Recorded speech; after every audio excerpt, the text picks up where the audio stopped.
fortunate enough to be in the presence of a gold medalist.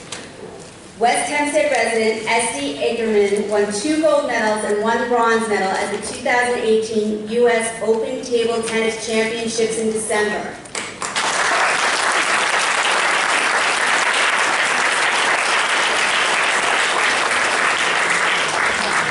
Esty's first medal win came in the under-20 girls doubles, where she and her partner, Linda Shue, took home the gold despite Esty fasting due to her religion.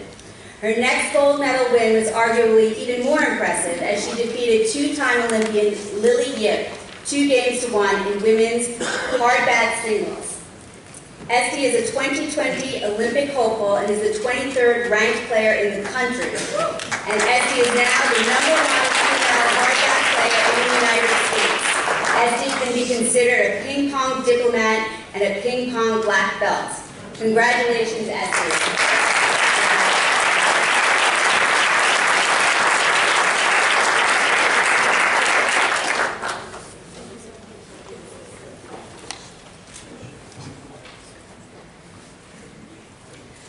We also have 2 scientific Olympians here tonight, both from Lynbrook High School.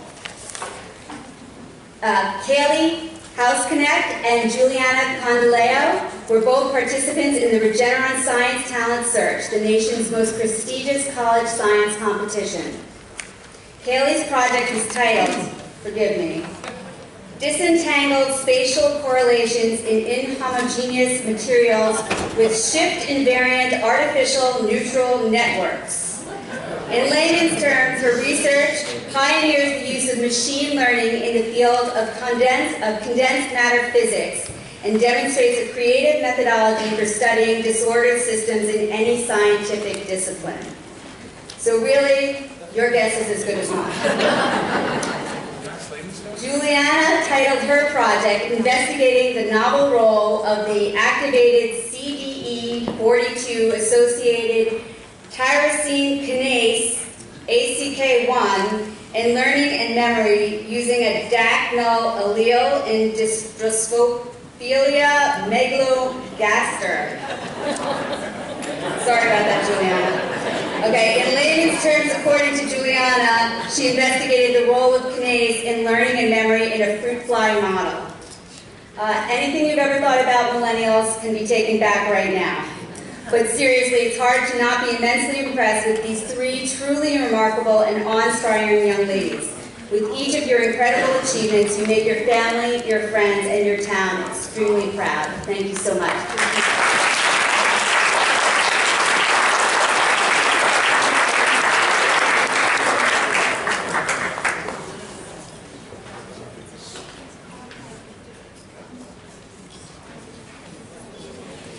We'd also like to present a citation to Mr. Schenker, these young ladies' teacher. Please come on.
Okay, good evening, everyone. I'd like to welcome everyone to this regularly scheduled town board meeting. For those of you who have never attended a board meeting before, we will first have public hearings followed by an administrative calendar. There are meeting agendas available in the rear of the pavilion. If you'd like to be heard on any matter, please fill out a slip and hand it to the public safety officer, who will hand it up to the dais. After the meeting is adjourned, the town board will remain in session, as is our custom, to hear residents who would like to address the board on any other matters outside the agenda. Madam Clerk, will you please call the roll? Councilman Ambrosino. Here. Councilman Blake is not here. Okay. Councilman Diaz-Bazito. Here. Councilman Dunn. Here. Councilwoman King-Sweeney. Here. Senior Councilwoman Gooseby. Here. Supervisor Gilman. Here. I would now ask Councilman Diaz-Bazito to lead us in the Pledge of Allegiance. With your hands over your heart, I pledge allegiance to the flag of the United States of America and to the republic for which it stands, one nation, under God, indivisible, with liberty and justice for all.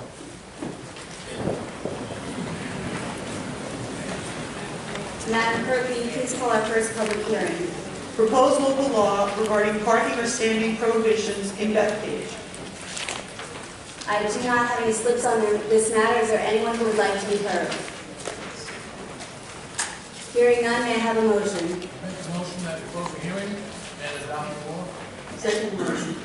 Madam Clerk? Councilman Ambrosino. Councilman Diaz-Bazito. Aye. Councilman Dunn. Aye. Councilwoman King-Sweeney. Senior Councilwoman Gooseby.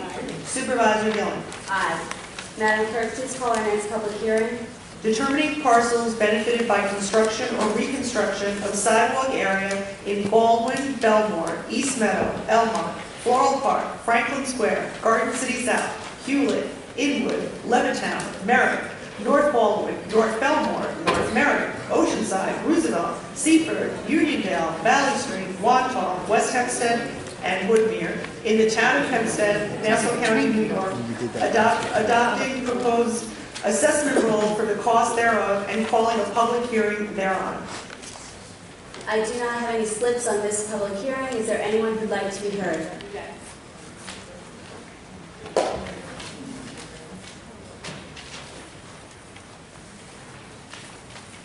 Kathy Harris, I'm representing Motion Gardens from Uniondale. I would like to know what areas in East Meadow and in Uniondale. Commissioner Toscano, could you please come and specify?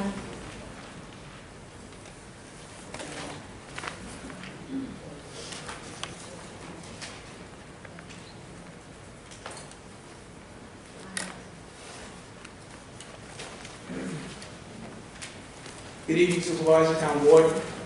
What this is, the residential sidewalks that was done, and now they're taking advantage of the sidewalk program that the town of Hempstead has. This is the assessment to put it on their tax rolls. I don't have it broken down individually by town, but I can get that and we'll get that to you at the meeting. Right? So these would be individual parcels, is that correct? Residential parcels, right? Thank you. Is there anyone else who would like to be heard on this public hearing? Yes. This one?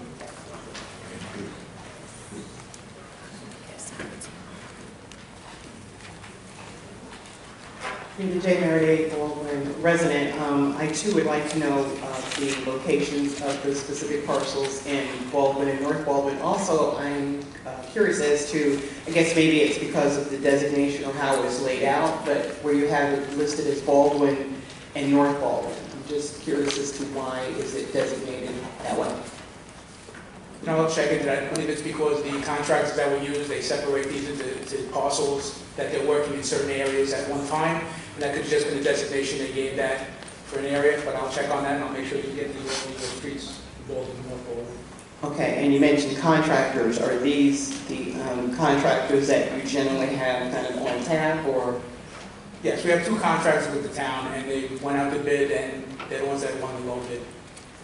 Okay, so this is based on low bid. I guess this was prior to all of the new direction in terms of increasing outreach for veteran, minority-owned, women-owned, things of that nature. These contracts have been in force, I believe, 2 years now. Okay, but I'm saying, is the process going to be the same, or are we going to be looking at doing the process a little differently so that it is more inclusive? I'm sure we'll do the process that will conform with whatever the town of Hempstead and the town board requires. When do these contracts expire, Commissioner? Do you know offhand? So we'll get you that information as well, and then once the contracts do expire, they will go out to bid, and it'll be open and fair and competitive process. And I'm just hoping that as far as the open and fair process, the actual outreach itself has to change. I mean, you can say it's going to be an open and fair process, but if you're utilizing the same type of venues and outlets, then you're really doing kind of more of the same. So I'm just hoping that we are looking at this from a more progressive, proactive, and open-ended scenario. Thank you. So otherwise, you're going to get the other information on the parcels. Perfect. Thank you. Is there anyone else who would like to be heard on this public hearing? Hearing none, may I have a motion? Supervisor, move the hearing be closed and the item adopted. Second. Madam Clerk? Councilman Ambrosino. Councilman Diaz-Bazito. Aye. Councilman Dunn. Aye. Councilwoman King Sweeney. Aye. Senior Councilwoman Boosby. Supervisor Gillen. Aye. Madam Clerk, will you now call out the administrative calendar, please? Yes. On the administrative calendar, there are items 3 through 29.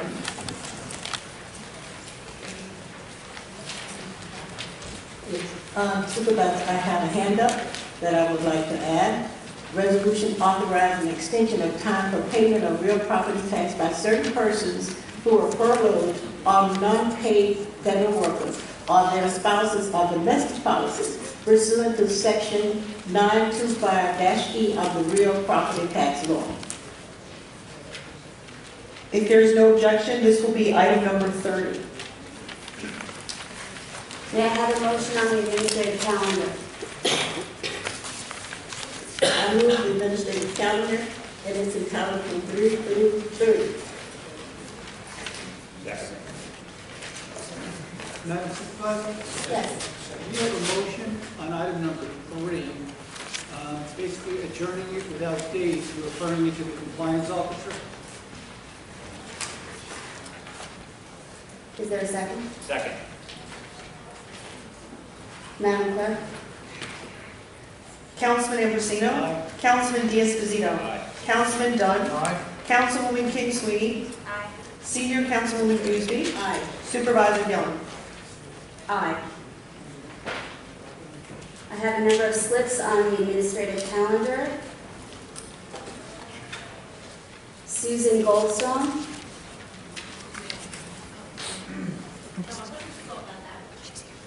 Oh, Supervisor, one thing I'd like to do, please. I would like to recognize the fact that Rosa Parks' birthday was 2/4, the 4th of this month. Thank you. Thank you. Susan Goldstone, did you want to speak? I have you speaking on item number 8 on the administrative calendar.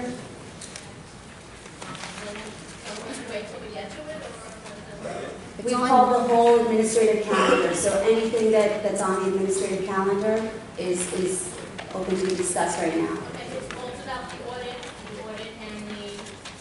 Yes. Yes. Yes, that's number 8 on the administrative calendar.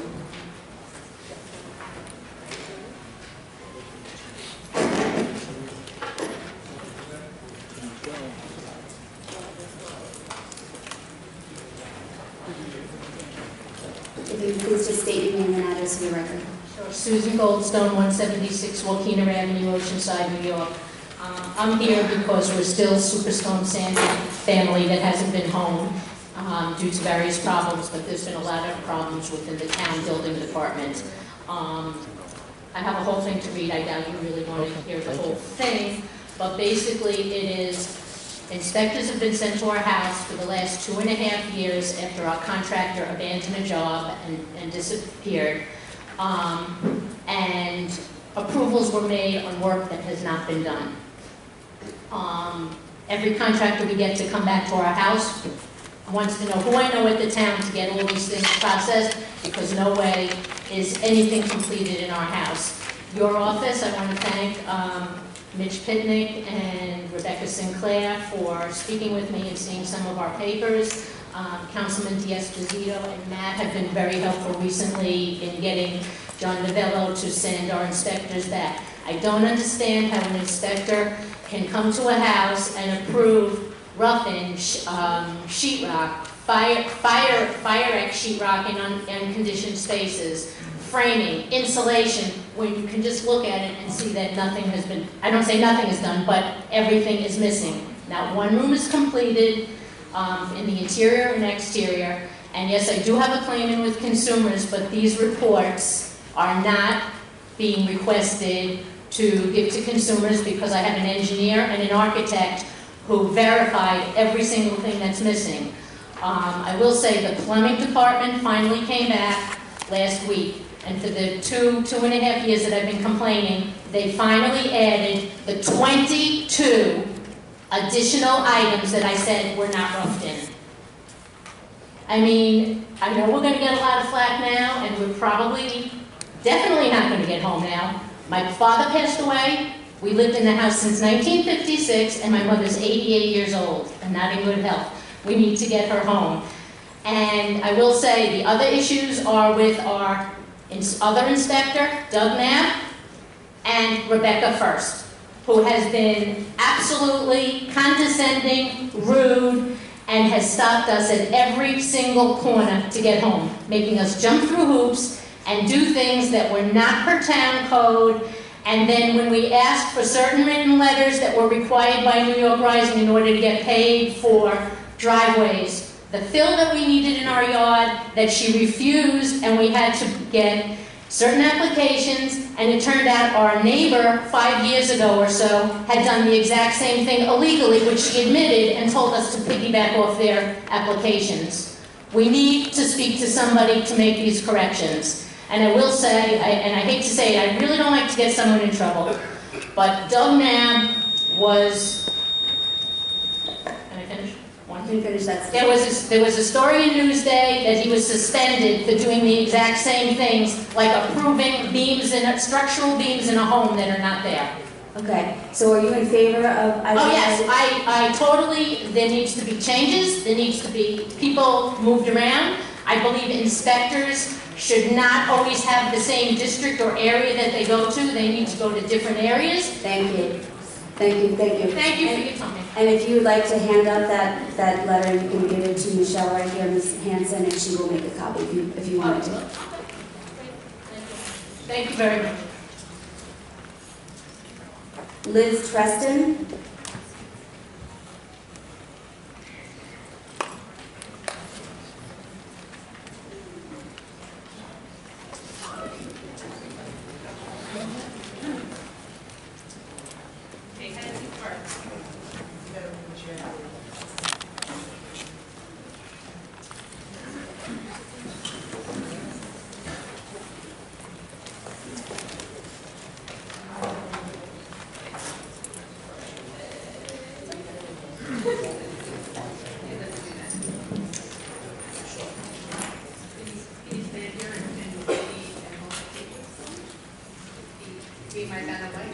Sure.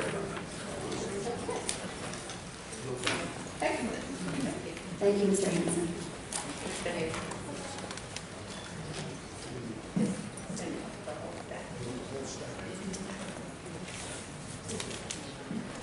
Good evening, Elizabeth Treston, on behalf of the South Shore Recovery Coalition.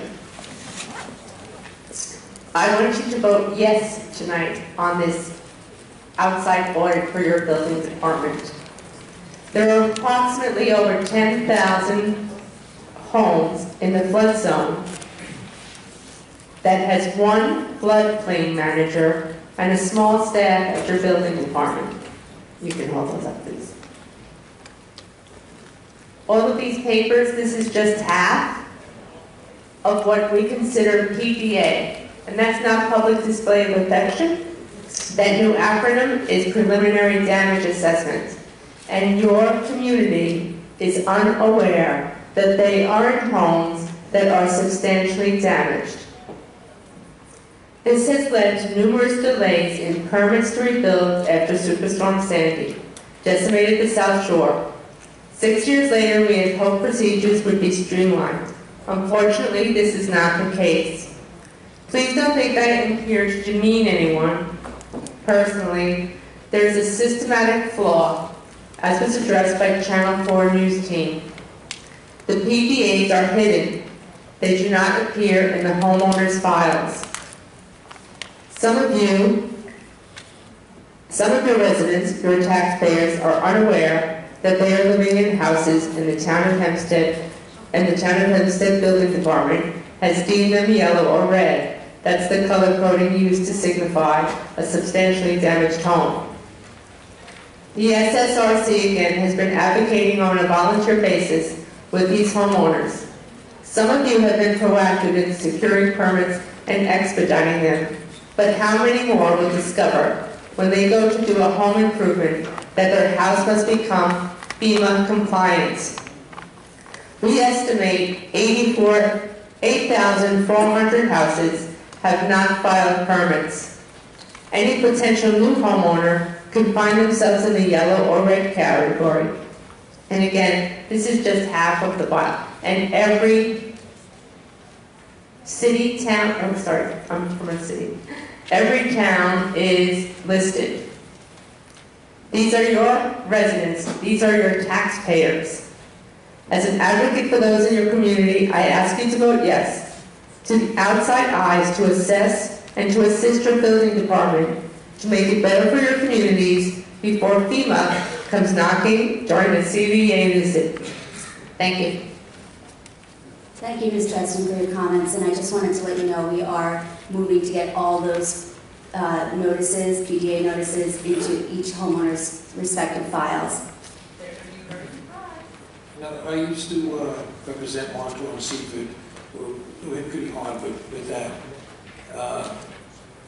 And I got to tell you, there were unscrupulous contractors that took tons of all people's savings, and they didn't have licenses, and they left.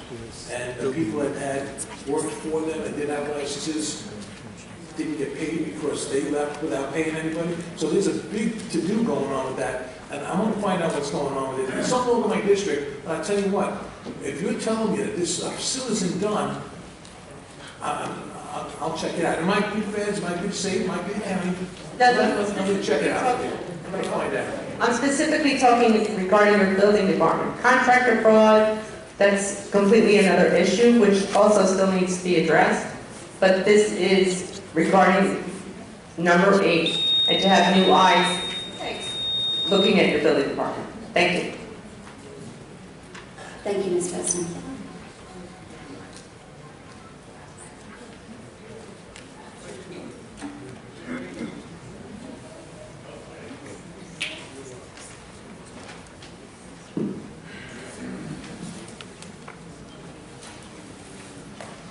Kevin Moran.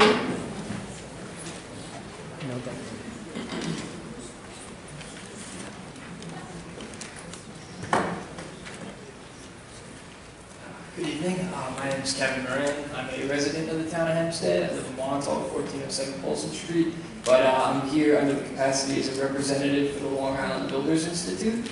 I just wanted to say that as an organization, we fully support the proposed operational assessment of the town's building department. Our organization has supported and worked with other towns who have taken similar procedures in the past to make their building department work at maximum possible efficiency. And we would like for Libby and our builder membership to be seen as a resource to the town going forward, so that we can work together and make the building department as efficient as possible. Thank you. Thank you, Mr. Moran. I will say that that is the goal of this RFP. It's not to cast blame on anyone. It is to take a fresh set of eyes and have them look at a department. Everybody can always do better. And I'd also like to point out that there was an RFP that was put out for this consultant. There was a selection committee that was established. Commissioner Rodkamp, the Commissioner of Buildings, was a part of the selection committee, as was representatives from the town attorney's office and the supervisor's office as well. We had 2 representatives from the town attorney's office. There was an interview process that began in July. At that point, Commissioner Rodkamp was not in the interviews. We came back and brought everybody back again in August.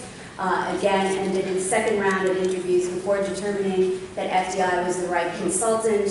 FDI is led by someone named, one of their experts is Patricia Lancaster, who was responsible for reforming the entire New York City Department of Buildings, which has quite an advanced, technologically advanced building department. So that was the process that was used in selecting this contractor. Anne Marie DeSalvo.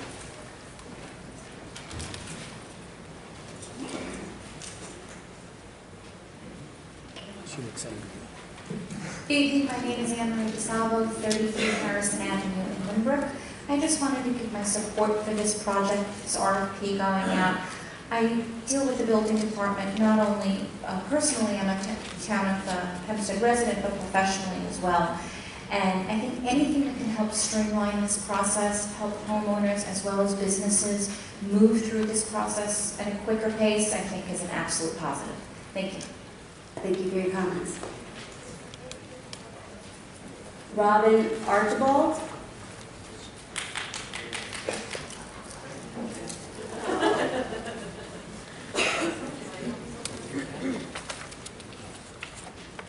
Robin Archibald, 405 Woodson Avenue, Barrett.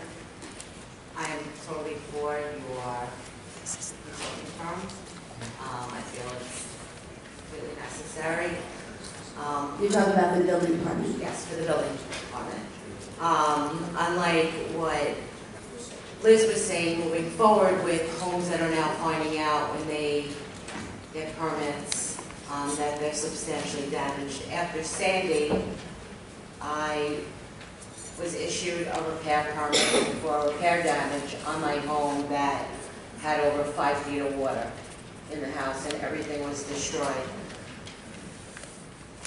Went through the whole rebuild between my own money and my flood insurance money.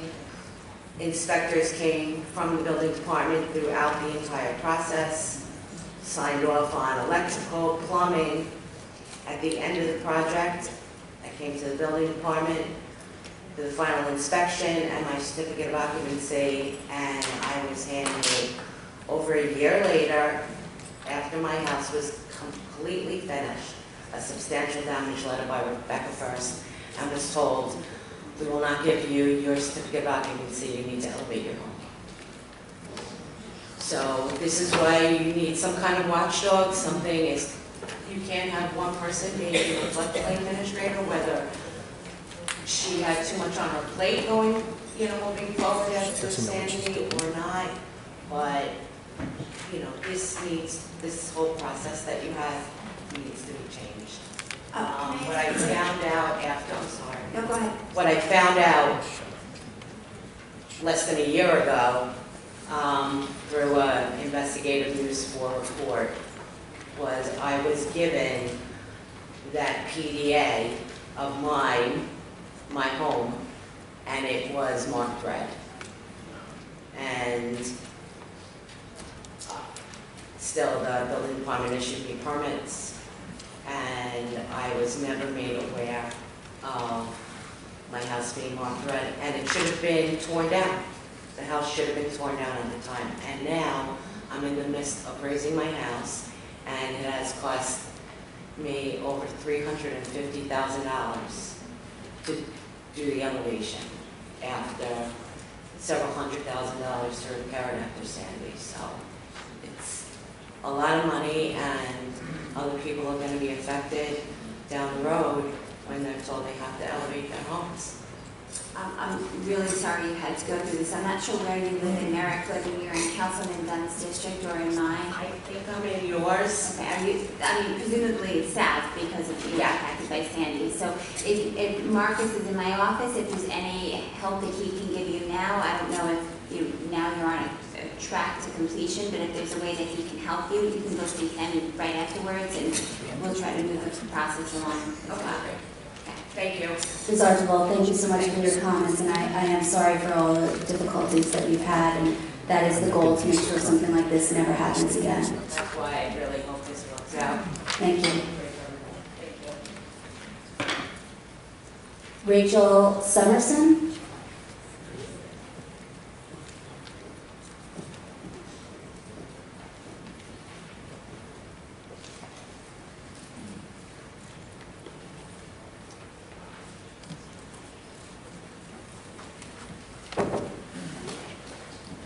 Hi, I'm Rachel Summerson, 95 West Boulevard, East Rockaway, New York. I speak today in favor of this audit. I'm here representing those in the real estate field. Back in January of the year 2014, Rebecca first held a meeting with Sandy-affected homeowners. She said at that point that town files would be marked for houses in the flood zone where permits were not obtained, and future buyers will see this in their title searches. In September of 2016, the town building department came to one of our general meetings for the Bay Park Civic Association. There were town representatives there. I won't mention their names at this point, but at this point, people were finding out that they were buying houses that were affected by Sandy and permits were not obtained, and that they were told they had to go back and have a substantial damage assessment. Some people were finding out they were substantially damaged, others thankfully were not. We mentioned at that point, and we carried on, that they really need to do something about the system. Homeowners purchasing should not be finding out after the purchase. This happened again in February 2017, again in September of 2017, and then again in October of 2018. As a real estate attorney and an owner of a title company, I can assure you that the only way that we can find out about damage is talking to the homeowners. Or we can go in and ask for this preliminary damage assessment, but it is only if we know about it. It's not made public. It is not in the homeowner's files. There is no way for anyone to find out about this information unless they know about this internal memo, as they first called it.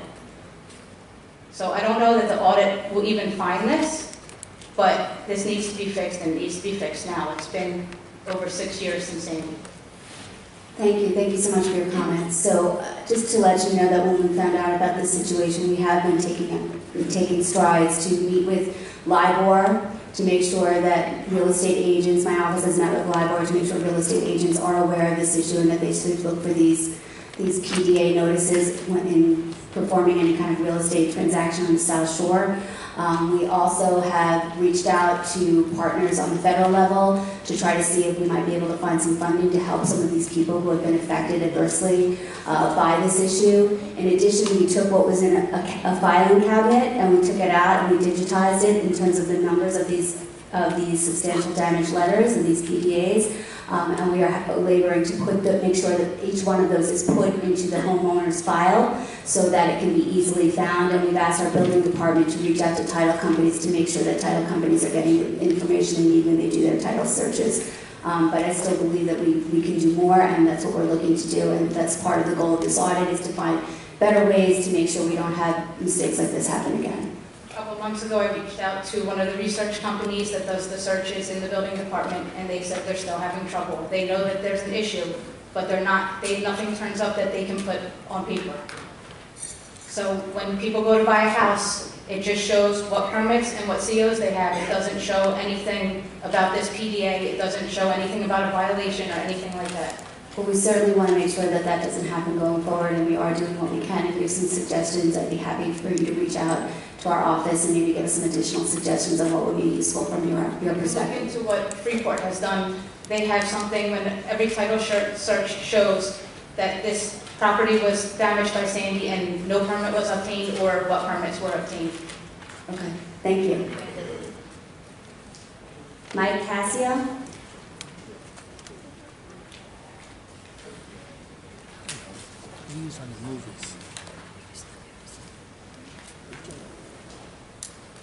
Mike Cassio, 193 Birch Street in Oceanside. I'd also like to lend my support for this proposal to audit the building department. As both a contractor and a resident, I can certainly speak to the inefficiencies in the building department. That's not to say that over the years I've worked with a lot of good people in the department who are frustrated by the system as well. In addition, I'm also one of these people that was caught in these files. So I ended up getting my substantial damage letter in 2018. I know you guys are talking about addressing it. I would also encourage you to think about a pathway out for some other people that are going to be caught in this. We're 6.5 years out from Sandy now. The idea that they're going to have to go back and tear up their homes to raise them now is going to be an immense challenge for those people personally, emotionally, financially, if there's no funding as well. I would hope that would be part of the audit as well. Thank you. Thank you, Mr. Cassio. Lenny Minervini.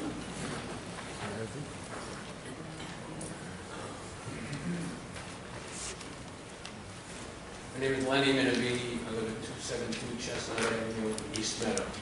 I'm here tonight to support the review of the town board department. Anything that can make the process of building a home and improvements more streamlined and efficient can only be a benefit to our businesses and our community. Thank you, Mr. Minervini. Susan Ryan.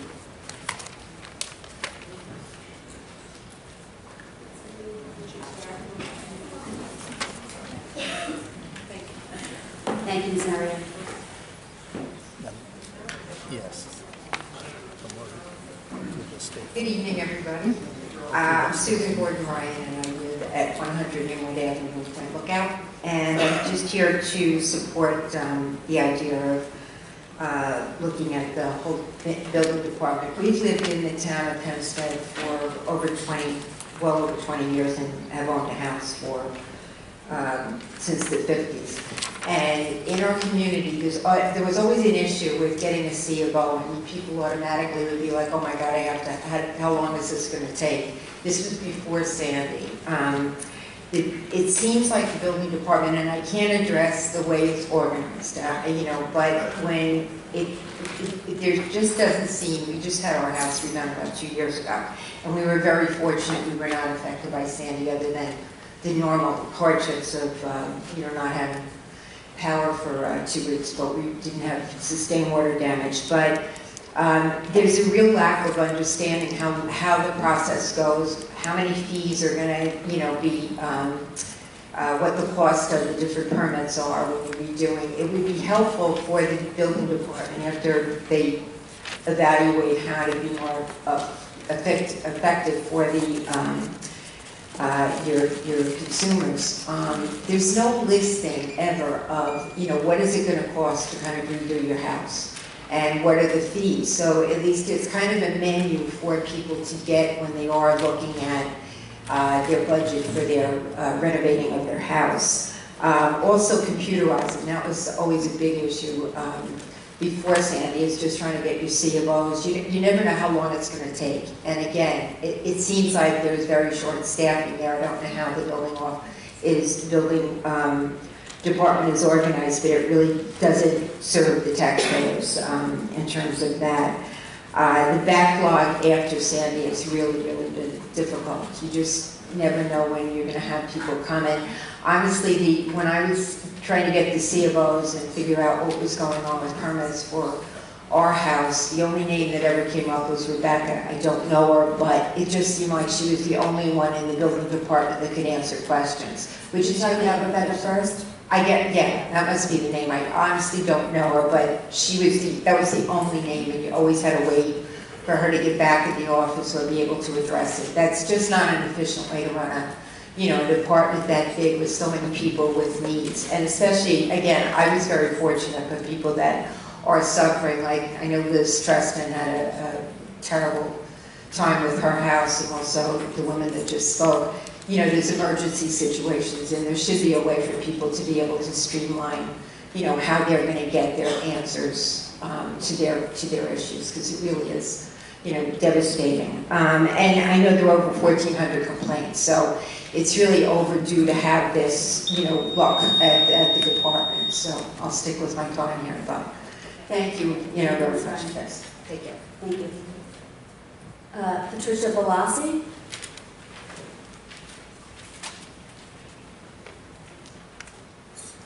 I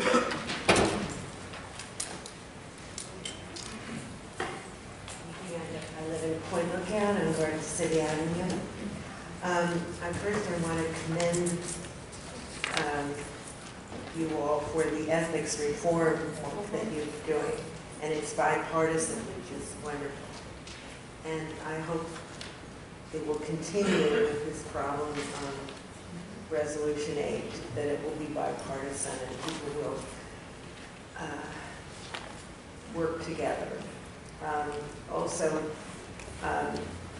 it's important to have the consultants and reorganize, and some of these stories are just tragic. And I hope that this can be worked out somehow. Thank you.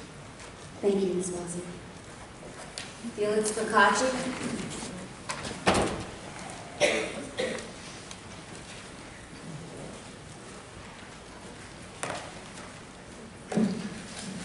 Felix Procacci, 1165 Barn Street, Franklin Square, New York. This contract to audit the building department is a long-term solution to fix the numerous problems in the building department. Before the town embarks on hiring another outside contractor, town officials need to fix the obvious problems immediately. It is important to note that this resolution is a reaction to the NBC News reports showing the incompetence of the town's building commissioner, John Rodkamp. A few years ago, it was brought to the attention of this board that Commissioner Rodkamp did not have the qualifications as stated in town code to be the town's building commissioner. After foiling all pertinent records, I asked for and received an official response from the town attorney's office. In the town's response, written by Chief Deputy Attorney Charles Covid, he wrote, in pertinent part, engaging in statutory construction is not necessary in this instance. Well, statutory construction is the process of interpreting the law as it would be interpreted by a court of law. So in layman's terms, Charles Covid is telling me and the public that it is not necessary for the town to follow the law as it would be interpreted by the courts. After the discoveries by NBC News, it is clear that Commissioner Rodkamp does not even have the administrative skills necessary to do the job of the building commissioner in such a way as to serve the public good. His incompetence was not without consequence. We know about the people whose stories that were reported on the news. How about the people who have already purchased a home or are going to close on a home tomorrow, who will file a permit sometime in the near future and are shocked to find they have to spend tens of thousands of dollars to have their house raised? Before more taxpayer money on another outside consulting firm is spent, the town should act quickly to ensure that more home buyers do not inadvertently purchase a house or close on one that needs thousands of dollars of unexpected construction. The first thing the town needs to do is put out a press release to all the major press outlets in the area, Nassau, Suffolk, and New York City, warning people thinking of buying a house in Hempstead that they need to get the property designation from the building department first, and this should be provided at no charge in accordance with the Freedom of Information Law. We know for a fact that Commissioner Rodkamp knew about this problem since June 2018 and did nothing until he was humiliated 7 months later by the same reporter. He knew about a severe problem that would hurt residents, and he did nothing. In addition to not having the legal qualifications to be building commissioner, Mr. Rodkamp does not also have the ethical qualities needed for the job either. He knew about the situation that would hurt residents, and he did nothing. Mr. Procacci, that's enough about Mr. Rodkamp's act. It's all true. Alan? No, you're laying it all at one commissioner's doorstep. New York Rising lent the money. They have the responsibility to make sure that the work was going to be done. You know, if I gave you money I would say, what's going on? What's the process? Where's the progress? Right? New York Rising has some of the responsibility here. The contractors know the fees. So you say you don't know what the fees are going to be for this and that. And if you change what's happening, I know there's some contractors that the homeowner want to change this and that, that's fine. So the fees changed. So the price they gave you in the beginning changed with the changes with the fees. LIBOR is not the only game in town. People are FSBO, they're for sale by owner. And LIBOR has no control over them. So they fix it up, make it look pretty on face, and then walk away from the home and it still is falling apart. There's got to be a better way to put a red flag on all of these homes, and where when you do a title search, there's a red flag there and say, what's that red flag for? And you look it up and therefore you see it. Does our building department need a larger staff? Absolutely. They're asked to take another 5% cut. How are we going to get a larger staff if they're getting a 5 to 15% cut in their budget? So there's a number of problems here that we have to address. And I really, truly think this is going to be one of the first projects that we're going to use our compliance officer. We just hired a guy. I think he should really get into this, look at it for us, and go over the few things. There's just a few things that I've noticed that can be looked at and maybe resolve some of these problems. So we hired a great guy to do the compliance officer job, and hopefully, I want to see what he does and how he comes to some kind of an answer. Even if it's half an answer, it's better than what we've got right now. The stories are telling us, what I read in the papers, it's not fair. It's not fair to the people on the South Shore that I used to represent. We got to fix this, and we can't do it in the town level alone. We need the county and the state and the federal government that gave us monies. It happened all the way up and down the East Coast. I don't know how we should look into how they did in Jersey, because Jersey got even more property destroyed than we did. So, yes, there's a tremendous problem, and I think this should be the first job of our compliance officer to look into this and see, yes, do we need more people in the building department? Can we do it differently? And go from there. So, Commissioner Rodham, are you here? Commissioner Rodham? Is he here? Ms. Sinclair? Oh, Commissioner's here, never mind.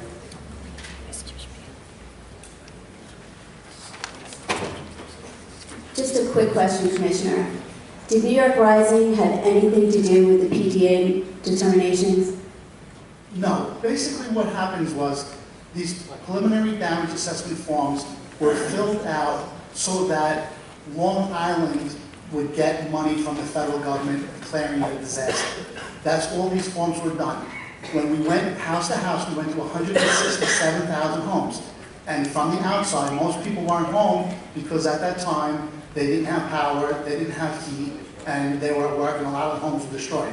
So from the outside, we would look at the house and try to determine if it had some water, where possibly their boiler or hot water heater in the basement could have gotten damaged, so we put that as a yellow, or if there was high amounts of water in the home, where it would be designated as red. The purpose of those were only really to determine so that federal money could come to Long Island. As far as the homes are concerned, people are going to closings, so this information is available. It was always available on the computer. As far as some of the changes that were made, it is on the search sheets. There is signs in the building department and things that are known of it. When people apply for a house, they're hiring an attorney. Every attorney on Long Island knows of Sandy. Okay, so they know of seeing damage. The real estate people know about it. The home inspectors, when you hire a home inspector that comes to your house to determine if there was termite damage and stuff, could see if there was water damage on these homes. So all this stuff is available to somebody who is purchasing the homes. Thank you. So New York Rising had nothing to do with the PDA notices? That's correct. And New York Rising does not control the access to the PDA notices, is that right?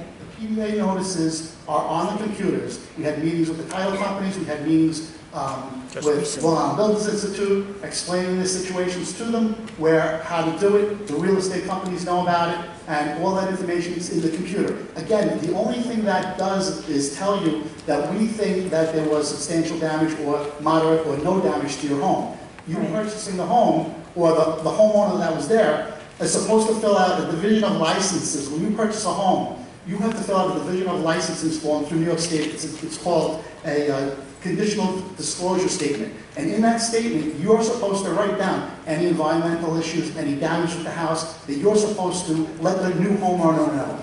So that is also supposed to be done as well. Okay, thank you so much. Supervisor, I did a tour of the building department. There are so many people there.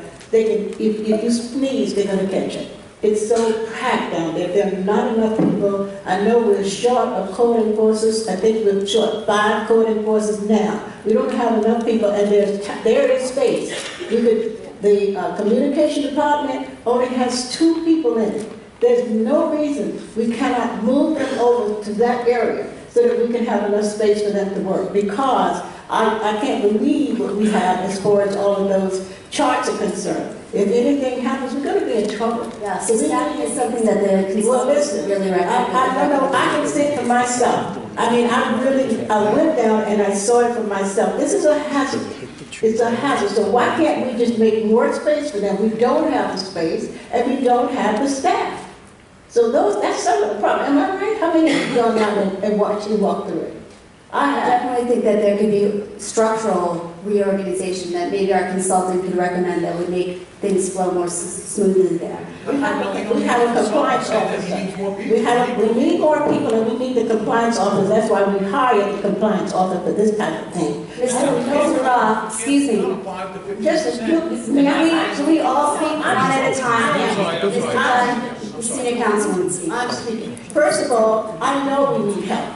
Now, the first time I heard about whoever these people are that you planning to hire, I have never heard of them. I've never seen them. You know how I found out? In the newspaper. And I'm on this board, and you expect me to vote for someone that I don't know anything about. I think this is terrible. We didn't even you didn't invite us to the press conference. You did not send out a press release so that we could read it. And when someone did come, you took the thing. Oh, I don't think that's fair, Supervisor. And I think these people need to know. They need to know what's going on. And I'm still holding myself because I don't want to say this in public, but I have to, because it's important that we do what's right for these people that live here in the town of Hempstead. So there is have to have. I'm still speaking. I'm still speaking. That's not nice what you're doing. So, but the whole thing is, we have a compliance officer now. The compliance office will go through and find everything that we need. We shouldn't do this. I'm telling you, it's not good, because you don't know who these people are. If I don't know who they are, how are you going to know? Okay, so the RFP that went out for a consultant was published on our website. It was published on our website. If you visit our website, you could have seen the RFP. It was published, and then there was full involvement of department staff. No way, not one person from my office was involved in it. Not one person. The commissioner of the building department was involved. 2 representatives from the town attorney's office were involved. Was anybody from the town attorney? I don't want to do this in public. So please don't stop it, then. All right?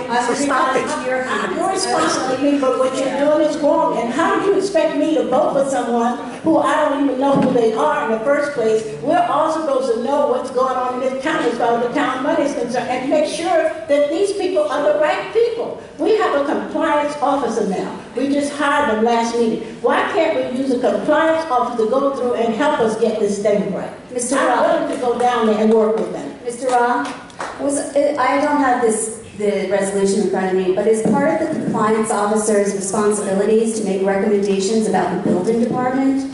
I would think that, I don't have it in front of me either. I think the compliance officer is going to review contracts, and certainly this is a contract, so it could fit under his jurisdiction. So we had Brad Ravenbogen and Robert Norrie, both from the town attorney's office, as well as the commissioner, sitting in, experts on contracts and on the building department, sitting in and reviewing the different applicants. There were 3 applicants. One just responded for a financial audit, so they were disqualified because that's not what we're looking for. And then between the other 2, the consultant FTI that was chosen was with the commissioner's recommendation, because he liked their approach better, because it would be a more collaborative approach, not just coming in and issuing a report, but working with the officers in the building department in a collaborative way to try to find best practices, streamline efficiencies, and try to work together, because we can always improve things. And I'm still talking now. Okay, so you think I have a comment. And so, I mean, the award of this RFP would allow for a full operational audit of our building department, bringing in experts with a fresh set of eyes and a fresh perspective to work with our staff to find the areas where improvements can be made and how we deliver services to our residents, to our contractors, and to developers. They will look at the entire department, the workspace, the staffing levels, the current technology systems used to determine where efficiencies can be created. I believe that this award of this contract would be a crucial investment in the future of this town and in the future of this department. Again, the building commissioner was part of the selection process. I was not part of the selection process. The building commissioner sat there with two people from the town attorney's office, and they all reviewed the applicants together and scored them and came to a joint decision that this was the right company to hire. Again, one of their chief people who will be working on this project, if they are hired, reformed the entire New York City buildings department. Our building department is one of, if not the largest in the country for this level of government. They process over 9,000 applications a year for new and existing homes and 7,000 plumbing permits. Moving forward is simply a good thing to do that will benefit everyone involved. Every person who works in the building department, we want to make your lives easier. We want to make you have streamlined efficiencies. We want to make things easier for the commissioner. We want to get that fresh eyes to say, hey, why don't you try this? What do you think about this? Will this work for you? Will it not work for you? We want to work collaboratively with our building department to find ways to make it easier so we don't hear complaints. Trying to improve how we deliver services is what we're all here for. So I think that this should be an easy yes vote for everyone here. Buildings and departments should be one that other towns want to emulate. Listen, every problem I have is I don't know who these people are. I've never seen them. I've never heard of them. Only thing I found about was in this newspaper, and that's not right. I'm a member of this board. I have rights for the residents that I represent, and all of us. And so therefore, we are supposed to have the right to vote on whoever comes here. And I invite you to meet with me every week. No. It has nothing to do with this. You put this in the paper before I ever saw it. Madam Supervisor, I have a comment to How make. many times other people do? Madam Supervisor, I recognize the concerns of the citizens here. I commend our building department. Recognize that the primary jurisdiction of the compliance officer is in the awarding of contracts. I look at the three bids here. The low bid was for $30,000. The next bid was $39,000, and the recommended vendor is $155,000. $155,000 was the high bid. The low bid was $30,000. Both low bids were rejected for the recommended $155,000. That disparity in bid prices causes me great concern. I think this is right for recommendation to the compliance officer, so I move that we adjourn this item without date or recommendation to the compliance officer. Yeah, the $30,000 bid was non-responsive to the RFP because they were going to do a financial audit of the motion. Excuse me, can you please conduct yourself like a gentleman and stop screaming at the dais?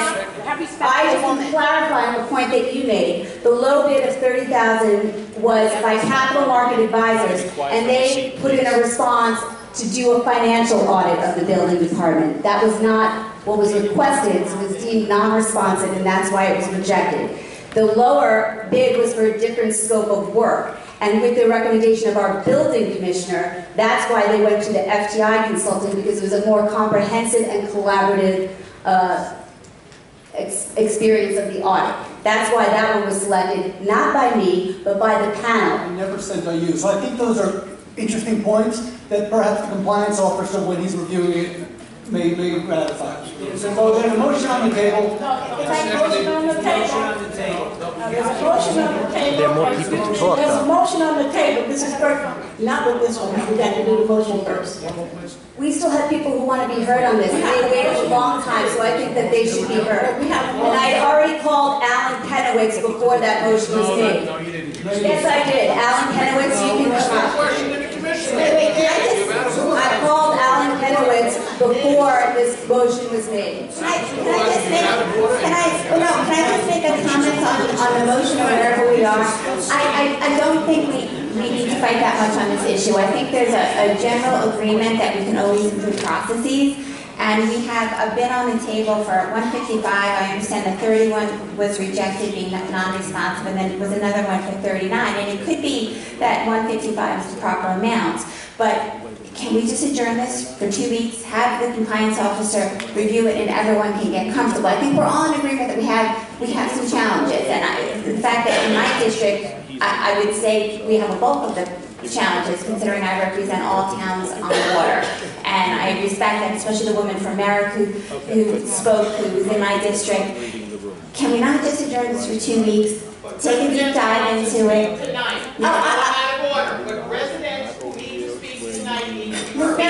Totally, absolutely. But I'm saying, before we get this devolves into something unfortunate, absolutely speak, absolutely vote on the motion, but I think we all realize there is an issue, and it's just a question of how we best handle it. As long as the residents were here tonight, you may not be able to come back in 2 weeks. Absolutely can speak, I promise. Mr. Kenowitz, you were called before the motion was made, so you will have your opportunity to speak right now. Go ahead. Supervisor, can I just make a comment since you asked me to come up? Okay. Again, everybody knows that anything could be corrected, anything could move forward and have positive results. Now, as everyone is aware, that on December 31st, 2017, the building department lost 9 code enforcement officers. Since that time, we received 4 more, and we were still short 5 code enforcement officers to do the job. As everyone was aware, Sandy was an unprecedented storm that affected the town of Hempstead more than anyone else. The building department produced $6.3 million worth of free permits to homeowners on top of the normal work that we've done. Again, if the issues are that the plans aren't being pushed forward fast enough, then obviously we need more plan examiners. If the issue is that we need more code enforcers on the street, then that's what we need. We were short inspectors prior to Sandy, and since January 1st, 2018, we're still down 5. So we did do $6.3 million worth of extra work with less people and all of our normal work that we normally do as well. Thank you, Commissioner. And again, the purpose of this resolution is not to castigate, it's to just work together to find ways to make things easier for everybody, for residents, for developers, and for the people who live there. Mr. Kenowitz, would you like to make your remarks? Sure. My name is Alan Kennemer. I live at 263 Mercury Street, East Meadow. I'm also a member of the Long Island Builders Institute, so I'm speaking as a resident, also a member of Libby. I'm not here to be negative, to point fingers. Everybody's saying the right things. We've got to work together. Everybody come together. It'll help the residents, it'll help the building industry, and help the employees that work in the building department. There's constant changes, whether it's rules, laws, people, technology, and not to mention weather. Hurricane Sandy put us in a tailspin, and we're still trying to recover from that. So being in the building department is not easy. We know it's not easy. It's constantly changing, and tempers flare. We know that. You talk about changes. I was cleaning out my garage last weekend, and I found a floppy disk that goes in the computer. So I have a 14-year-old son. He said, "What is that?" I said, "This is what we used to use in computers." He's only 14 years old. Look at how much change is taking place. Changes happen every day. We have to grow with those changes. My job, I get a review every year to see what I'm doing, how I'm doing it, and what can I do better to make my job easier and better for the company. So I think change is good. Change is good. We just have to group together, come together, and make sure it's good for everybody. So I'm 100% in support of this resolution. Again, as Kevin stated, Libby is here to support you if we can aid you in any of that. But thank you very much. Thank you so much, Mr. Kenowitz. Supervisor, I'd like to modify my motion. I think there's a motion on the table and the parliamentarian should call it. However, in light of the majority leader's comments in deference to the people who came down, let's make the motion, call a vote on it, and then suspend the rules to allow public comment on the adjourned motion. Even though it's not before us today, we have to suspend the rules to allow public comment because the adjournment would preclude public comment, but that's not fair to the people who came down. So I suggest we call the motion with the compound motion allowing public comment if the matter is successfully passed, adjourned, and referred to the compliance office. Thank you for saying it more eloquently than I. Second, Madam Clerk. Councilman Ambrosino? Aye on adjourning this matter, referring to the compliance officer, and suspending the rules to allow public comment to accommodate the people who came down tonight. Second motion. Councilman Diaz-Castillo? Aye to what Eddie said. Councilman Dunn? Aye. Councilwoman King Sweeney? Aye. Senior Councilwoman Gooseby? Aye. Supervisor Gillen? I just want to be clear, I think the councilwoman said we would adjourn this for 2 weeks. Is that what the motion is? I thought it was adjourned without a date. Madam Majority Leader? The next meeting, so the next meeting is February 26th. Yeah, I would propose to have it the next meeting if the compliance officer who's here thinks that's enough time to review it. And if not, then we can always adjourn it That's again. subject to the compliance officer being. Exactly, and at 3 weeks, not 2. That's a reasonable expectation. And I want everyone to know, I want the best for the town. But I do know one thing, we have to know who is coming here to do the work. We have no idea. We sit here, we have a vote. I don't know who they are. I have never seen these people. I don't know. Maybe they're the best ones. I don't know. But I would like to be able to see them, and I would like to be able to interview them. As a town board member, that's what I'm requesting. Are we still in the middle of a vote? No, we finished. Supervisor. You didn't vote. Madam Supervisor? I vote no on the adjournment because this has been fully vetted by our town attorney's office and by members of the building department who fully vetted this applicant and found him to be the most suited. I don't think this delay is in the best interest of the residents of this town, so I vote no. Okay. But the whole thing is we all have a vote, and we need to know what we're doing. You know, I agree. We need to know what we're doing. That's why I am in this, not in this. Yes, Mr. Rock. Can we just be clear on what the motion was? Did we adjourn to February 26th, or did we adjourn without a date? Mr. Rob, I believe it was adjourned to February 26th, provided the compliance officer completes his review by that time. We just hired a compliance officer to introduce him. Second by. I second.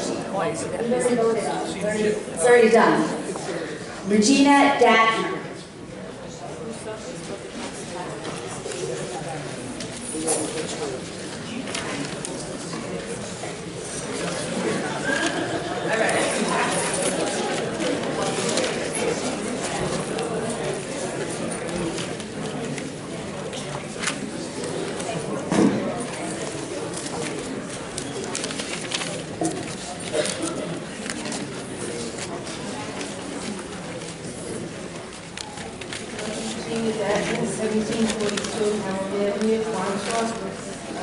I'm here as part of Team Purple. I'm a volunteer at the shelter and I call the dogs, cats.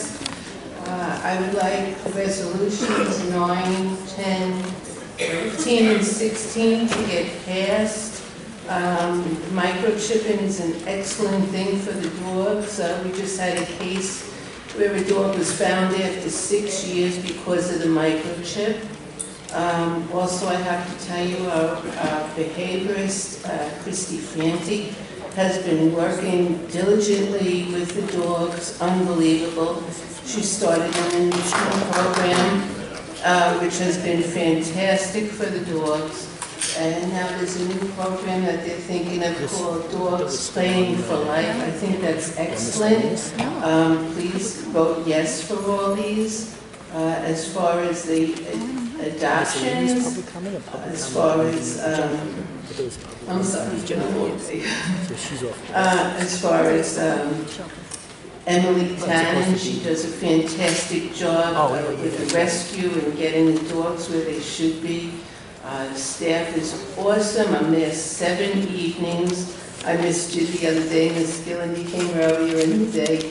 But I welcome anybody that wants to come in the evening and take a look at the dogs. That enrichment program has done very well. I go in the kennels every evening and I don't even hear any dogs and everybody's so happy compared to how it was. For some people that are here, I did bring some volunteer applications for them if they're interested. We welcome anybody to come and volunteer and help us with the dogs and the cats. And that's all. Thank you. Thank you for being a volunteer. Richard Shuren.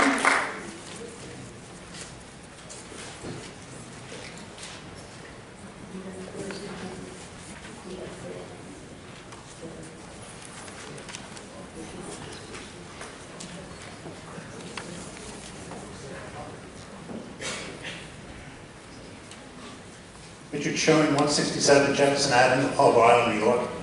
I just want to say that the idea that you're waiting for a compliance officer to approve an RFP is a farce. This board operated for years without a compliance officer, approved dozens if not hundreds of thousands of contracts without a compliance officer. You're approving contracts today without a compliance officer looking at it. The idea that a compliance officer is going to get involved in the RFP process when you have a committee that already received the proposals, considered them, voted on them, and now you're creating a situation where you're pretending that a compliance officer would be involved in that process is just wrong and not right. We're not pretending anything. It's all on public record, and there's a $110,000 difference between the 155, which might be right at the end of the day, and the 39. So there's no pretend, there's no farce. The compliance officer is here. He will do his review, and we will give feedback. And what we're trying to do is, actually, this is like democracy work. We're trying to salvage something, fully acknowledging that people have problems. It's not a farce. It's a farce. The RFP was prepared, it was for everyone to see, it was voted on and considered appropriately, and because it wasn't presented by you, you refused to vote on it and refused to allow it to go forward, so the residents are going to have to wait longer and longer, only because the majority is not the ones presenting it. And, it's ridiculous, and like I said, I'm an attorney and I know, the idea that a compliance officer is necessary to review this before you can vote, I mean, it's just a farce. And it's just something that you created in order to avoid having to take a vote today. And, people should know that. And I just want to say, this has been going, the news, they had a news report on this. And the idea that you're all suddenly surprised that something is getting done. I mean, I would ask Ms. Gooseby, I mean, what was the board, I would ask you, what was the board doing? What was the board, the majority, what was the majority's plan to address this issue all this time? At least the supervisor is doing something. What are you asking me?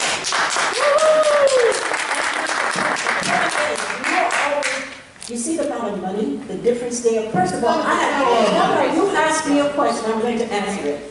First of all, it's important to me that I know what I'm doing. I was elected by the people just for that. I don't know who these people are. I've never seen anything as far as I haven't seen anything. The only thing I found out about this was through the newspaper. And I'm not supposed to do that. I sit here as a board member who has a vote.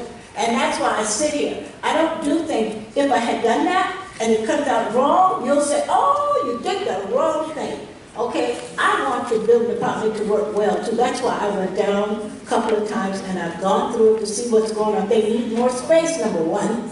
They definitely need everybody sitting on top of each other. I invite some of you. You want to come down, Ms. Pearl? You like to see everything. You come with me one morning. I'll take you down so you can see what I'm talking about. Okay, some of you need to see that. But first of all, I want it to work efficiently too. But I want to know who the people are we are hiring.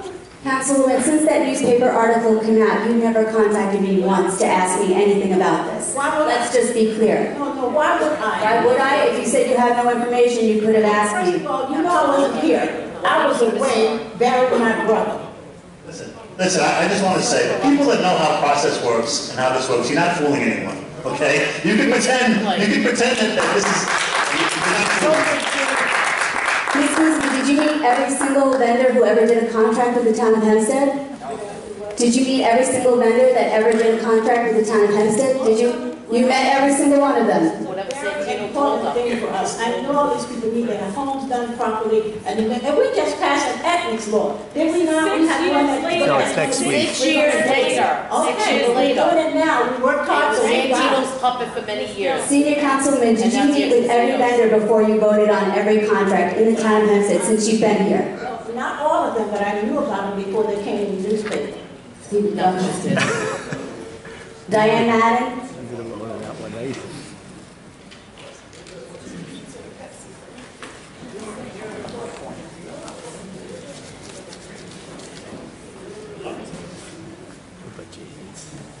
Diane Madden, Hempstead. Item number 10. Could someone please tell me, with regards to the, and I did speak to officials, but I just wanted to be clear and have some things on the record, but with regards to the euthanasia by owner, is this eliminated from the fee schedule entirely? Yes, Mr. Lockeruba, would you like to explain?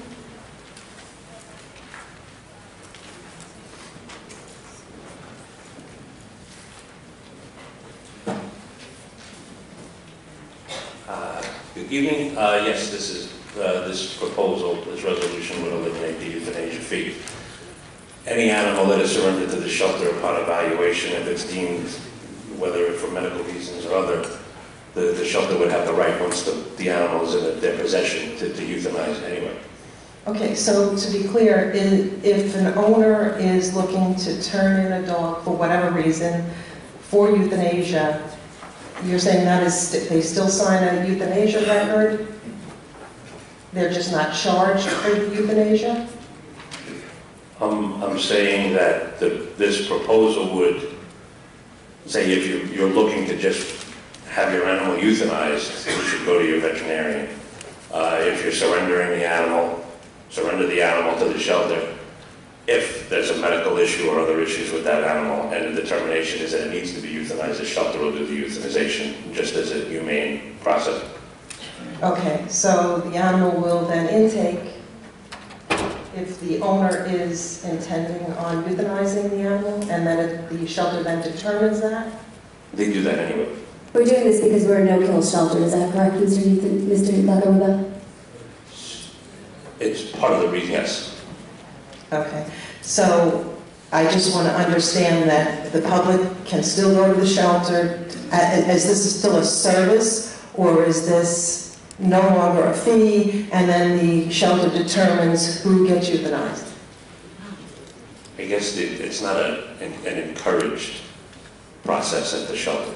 Okay, so the service is no longer there, is that correct? I mean, I support that. If an animal needs to be euthanized for whatever reason, it'll still happen at the shelter, yes. Right, okay, all right, and then, thank you. Item number 15.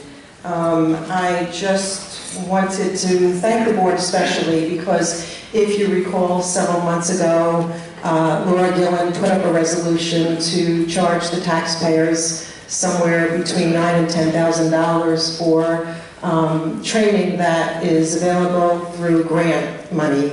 And thankfully, the Animal Farm Foundation has now provided that grant money. There are, by the way, millions of dollars in grant money. Smithtown just secured about $200,000 for TNR. So I do support this resolution, and I encourage the training. Certainly the volunteers need more training, retraining, and this is a program that will benefit the animals overall. Thank you. Rebecca Sinclair is the one who got that grant. Well, I would hope so. I mean, you know, thank you, Sinclair, for making sure that we can support the program to the town of Hempstead and for all that you've done to help our animals. Thank you, Ms. Sinclair. Well, that's interesting because Stephen Ricker has been with the animal shelter for probably 20 years, and he's secured many grants, but he's a Republican, so you may not want to thank him.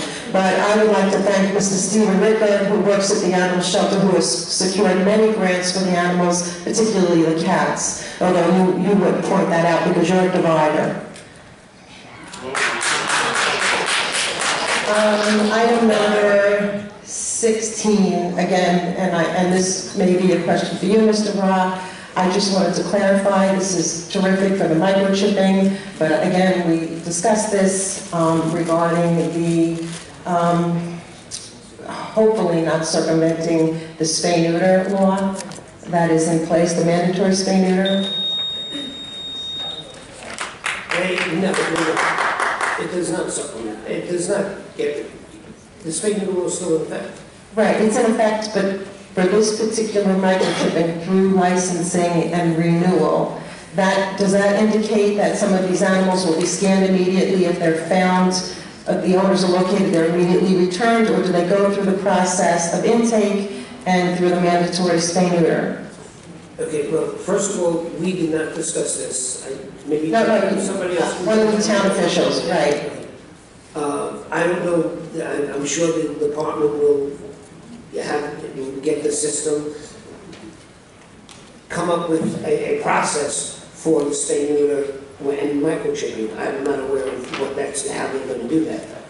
Right, because the issue that arises if the animals are returned through the microchipping, this particular service, that really is contrary to trying to humanely deal with the overpopulation of pit bulls. So that's the concern, and I did deal with one of the officials, not you, which, I was told was going to be clarified through policy and procedure. It's not in this written resolution. It's very important that it is.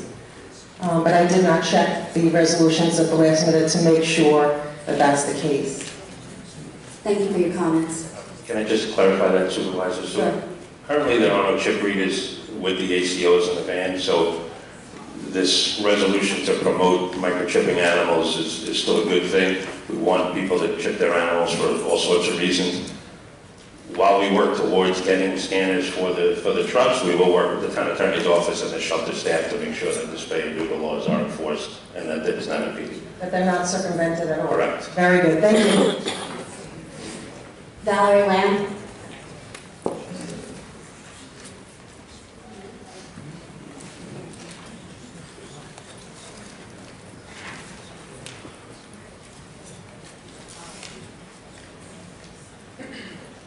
Valerie Lamb Baldwin. First of all, I just had a question with regards to the compliance officer. What is this person's name? Tom Wildig. Wildig. He's right behind you, he's standing up. Fantastic, thank you. Okay. Secondly, I commend the board for tabling the vote with regards to the audit, especially because of the huge discrepancy amongst the bid awarded versus a potentially $100,000 plus savings. I know everyone gets up in arms with regards to contracts and making sure that we're not just handing off $155,000 if we can get the same work done for a much more reasonable price. With the shelter, I'm thrilled actually to see the items on the resolutions. And while we're on the topic of thanking people, you know what, I look at things from, I hope, an objective standpoint. I sit back and I learn from people and I listen. I never claim to be an expert. This is something I learn about every day, animal welfare, and I've met a lot of great people who I consider to be friends now. Diane Madden, I want to thank you for not only writing legislation, but also for alerting the board months ago to the fact that we did not have to spend $10,000. Had she not interfered earlier, that money would have been spent.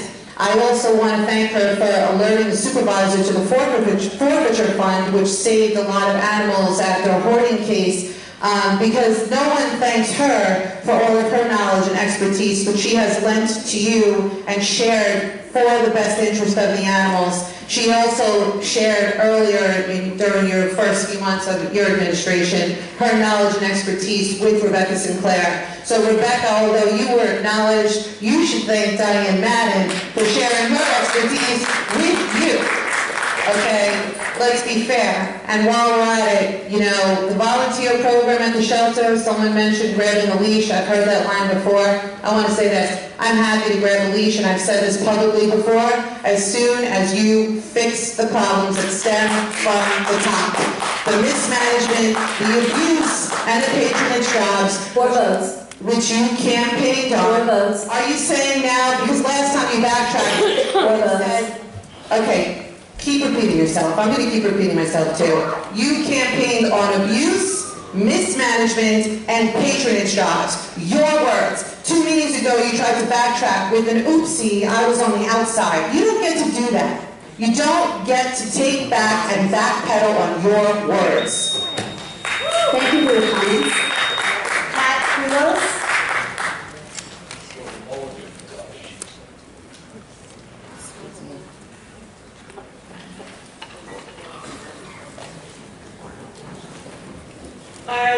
intending on speaking, however, when I heard such bad stories about the building department and concerns with some of my neighbors, I wanted to say something.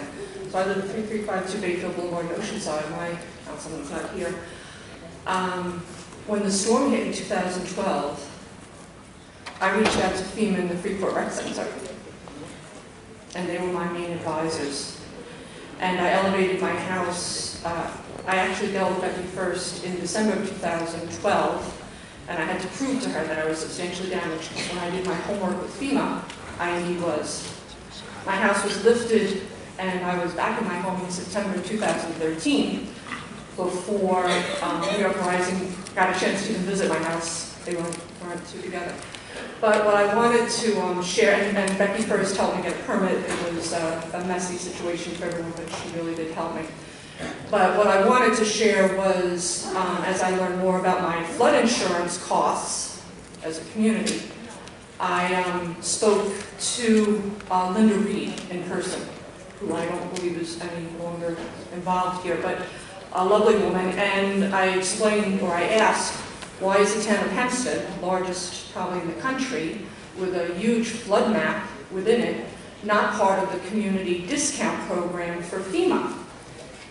Because, and it's based on how many substantially damaged homes you have or substantially improved homes you have. It makes a difference in flood insurance for someone who's paying $4,000 a year versus $300 a year. And she reached out to Becky first at the time, and the answer which came back to me within the hour was, well, FEMA's dealing with the smaller municipalities now, and they don't have time for us. And I said, well, now is the time, because everybody's dropping their money and doing all these things to fix their houses, so you don't want to hear 2 years later that your house needed to be elevated so that the entire community could get a community discount on their flood insurance, which long-term, 5 years, 10 years, 15 years out, will have a huge economic impact on the town of Hempstead. So I'm sorry that it wasn't picked up on at that point, but I will tell you on a completely side note, I have 40 seconds left. Anyone who's able to do this job for $30,000, I don't believe it's possible. I just want you to look at what they're actually able to do and what they're not able to do for their promise. Because this is a very large project that really needs to be done correctly. And on Long Island, I'd be impressed for everybody to do that job for that level. You're talking about the consultant. Correct. Thank you. Thank you. And the information that Linda Reed gave you was the information that was at hand at that time. Correct. Since then, things have changed, but she did a great job. She really did. Well, this was back in 2013. Yeah. So, all right, thank you. Thank you so much. Thank you, and I'd like to add I have the utmost confidence that the selection committee really thoroughly vetted these vendors and really did a good job to ensure that the taxpayers' best interests were going to be served by the selection of FTI. Marcia Berrios.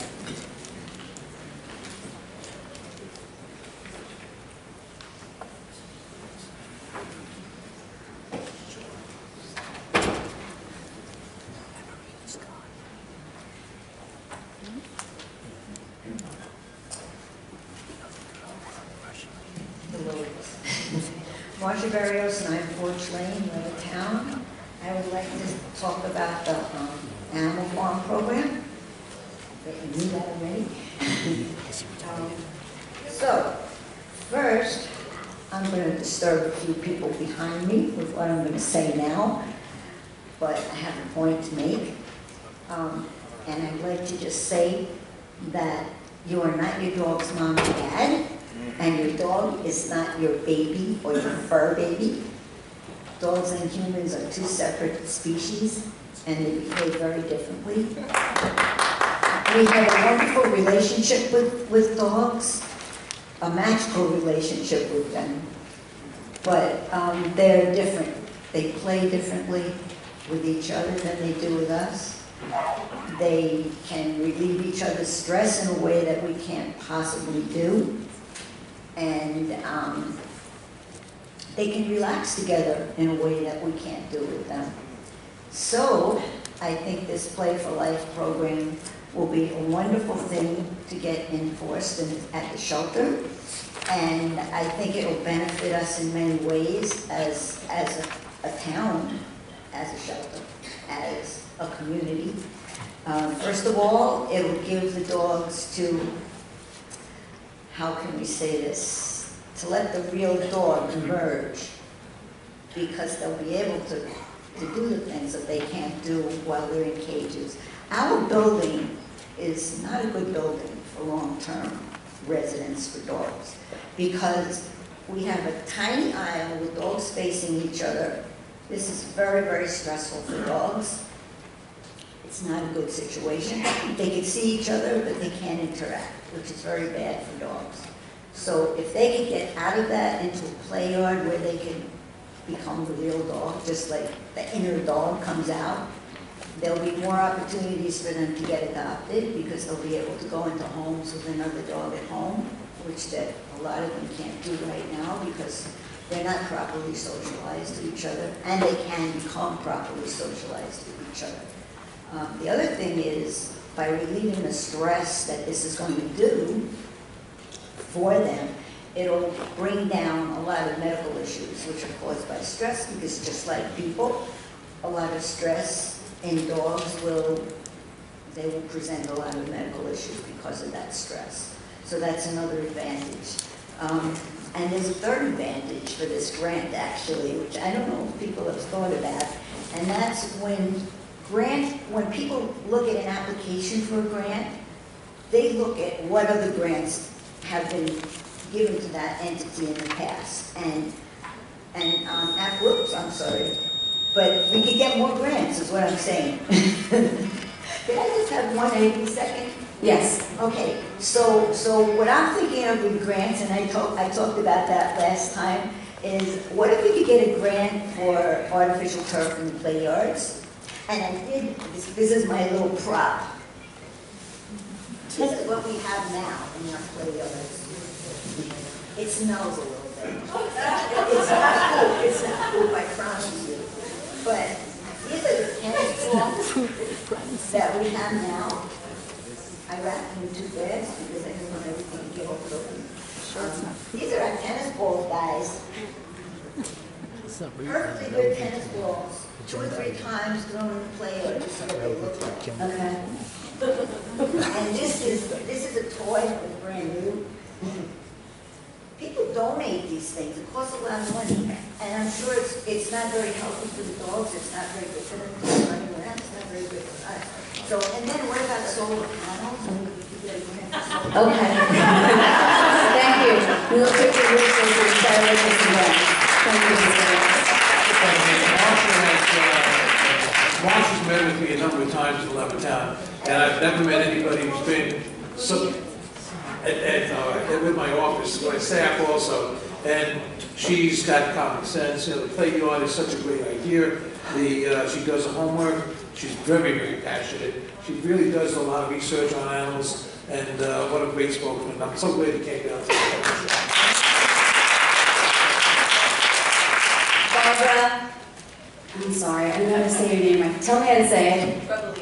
Trevelise.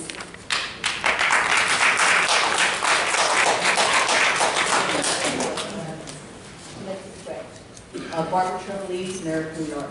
First, I'd like to thank Supervisor Gillen, this board, and everyone involved for the new awning being installed over the outdoor exercise pens at the shelter. I was so excited when I saw that today. The dogs will now have shelter from the rain and sun when they are out in pens. We've been asking for this for years, and we are so thrilled that it's finally getting installed. Regarding resolution number 16, free microchipping program for dogs upon licensing and or renewal. This resolution provides a free microchipping voucher for all dogs being licensed within the town or having their licenses renewed. This is a great idea, and I strongly support this resolution with some modifications. Just this week, a family from Queens was reunited with their dog Milo, who went missing 6 years ago, thanks to a microchip. But in a case such as this, a family from Queens would not register their dog with the town, and therefore they would not be eligible for this free microchipping voucher. In order to have more pets reunited with their owners, I feel that all dogs and cats should be microchipped before leaving the shelter, rather than just the ones that are being licensed. Thank you. Thank you. Thank you. Nina Meredith.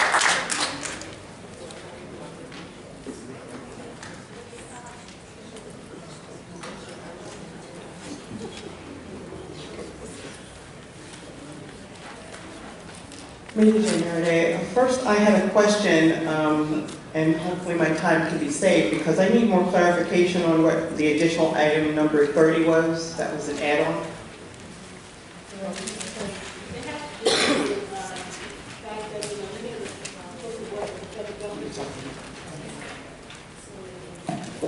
It has to do with the fact that many of the residents within the town of Hempstead work for the federal government, and they were laid off, TSC, and so they were not paid.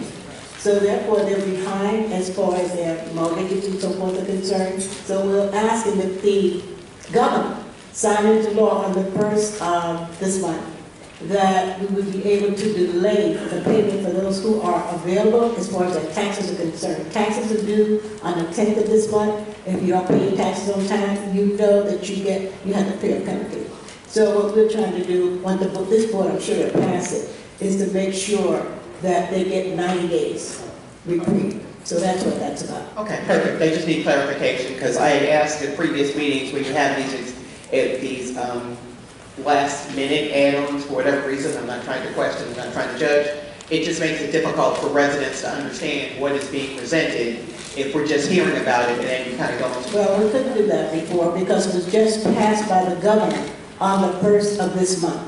And we want to do this because if we make for the next meeting, it's past the 10th. Right. The past the 10th, so that's why it has to be done. Right, it just meant if there were copies of those handouts, so well, to have that. Just a suggestion. Just a suggestion. With regard to item 8, I am definitely appreciative of the discussion because I think the public really needs to hear these things that are being discussed. I also thank Senior Councilwoman Dorothy Guzzi for mentioning the fact that on the 4th would have been the 106th birthday for our legendary icon and activist Rosa Parks, and that's why I wear this hat during the month, because this is for activating. And I handed out a copy, the article that you have, The Truth About Rosa Parks and Why It Matters to Your Diversity Initiatives. I distributed that. That was from me. I'll bring that up in public comment. Okay, so I think that we do need to give the compliance officer an opportunity to review these types of scenarios, what has happened in the past, and I was one of those who, 2 supervisors before you sitting there brought up the issue that we needed a compliance officer, the same way that I advocated for the county and they finally got an inspector general in the county. So these are things that we definitely need. I appreciate your efforts to bring in some outside viewpoints, but I do think that we need to work with what we have internally just to give them a chance to try to move those things forward. As I stated before, with regard to a number of these contracts, I would like to see at some point where it is an MBE or a veteran-owned business listed in that. I'm still very disappointed with the slowness of the process of including veteran-owned businesses in the outreach process, as well as minorities and women-owned businesses who also live and struggle in this township. So again, I'm looking forward to seeing that question. The number of items that are listed here for the animals in the animal shelter, I think it's definitely commendable and admirable. But again, the invisibility and the lack of these same types of programs and services for our veterans and their families continues to be a disservice. I don't know how many ways I can say it, how many times I can ask for it. And I mentioned in a couple of other meetings, and I think that Councilman Dunn must have misheard me when I was not saying to park a mental health van or anything in front of a veteran's house, but a mobile health. We have vans for everything. We need to start doing something that's a little more mobile, a little more flexible, a little more accessible, and on a continuous basis for our veterans. Thank you. And this is one of those few times I stayed within 3 minutes. Thank you. Is that it? Any other comments? Yeah. Yes. I filled out a card. I did too. I did too. Wait a minute, no, I'm looking for the, I don't know what this one is for. These are ethics, right? That's the ethics. Oh, okay. All right. Kevin from Saracen. Let's see it. Oh, okay. Right. Okay, you were asking about the ethics. This is going to be on, we're just putting it on now for public hearing. It's going to be on the 26th. Okay, that's when you'll discuss. That's when we'll be discussing. The date is the 26th. I understand, but it's an item here, and I have the right under the open meetings law to comment on this. Not today, not tonight, we'll do it next week. The next meeting, the 26th. Comment on the date. It's being called for the 26th. The resolution is calling for a public hearing on the 26th. If you want to comment, so you can comment on the date that it's being scheduled. No. Would you please leave the you know that I did it. Okay. They have rights. Don't, generally, They have do civil not rights. touch it. Do not touch it. They have civil rights. And we do have to bring up that law that we have in the state of New York. Respectfully, why then is it on this? When I walked in the room an hour and a half ago, the woman at the front desk asked me if I wanted to speak on any of these resolutions. The resolution, Why is it that why can't I, you don't even know. Because it's calling for a public hearing, sir. It's going to, you'll have an opportunity to read about it. Why is it on here? It's calling for a public hearing. You have not published it I yet. understand that, but it's on this agenda today. That's right. Sir, do you have a concern about the date of the hearing, or is it about the actual ethics package? I have no idea what the ethics package is. Why don't you just let me spend 1 minute and say what I want to say? I'm just telling you what the rules are, that's all. Okay, if you'd like to speak on the date, that's what you speak on now. If you'd like to speak on the ethics package, you can speak about it under public comment. Councilman, if I might, sir, you can also speak. Mr. Attorney, can you just tell me if I can't, I'm very familiar with the open meetings law. Could you tell me why it's on today's calendar and why I can't say something about it? I'm going to mention two things to you. Number one, the resolution on the calendar today is to call a public hearing on the 26th. You can speak on whether or not you think the public hearing should be on the 26th, or you can talk about the date, or you can wait until the public comment section, which is going to start in a little while, and you can speak at that time on anything you want. So nobody's going to prevent you from speaking, but right now we're talking about the items that are on the administrative calendar. You didn't answer my question.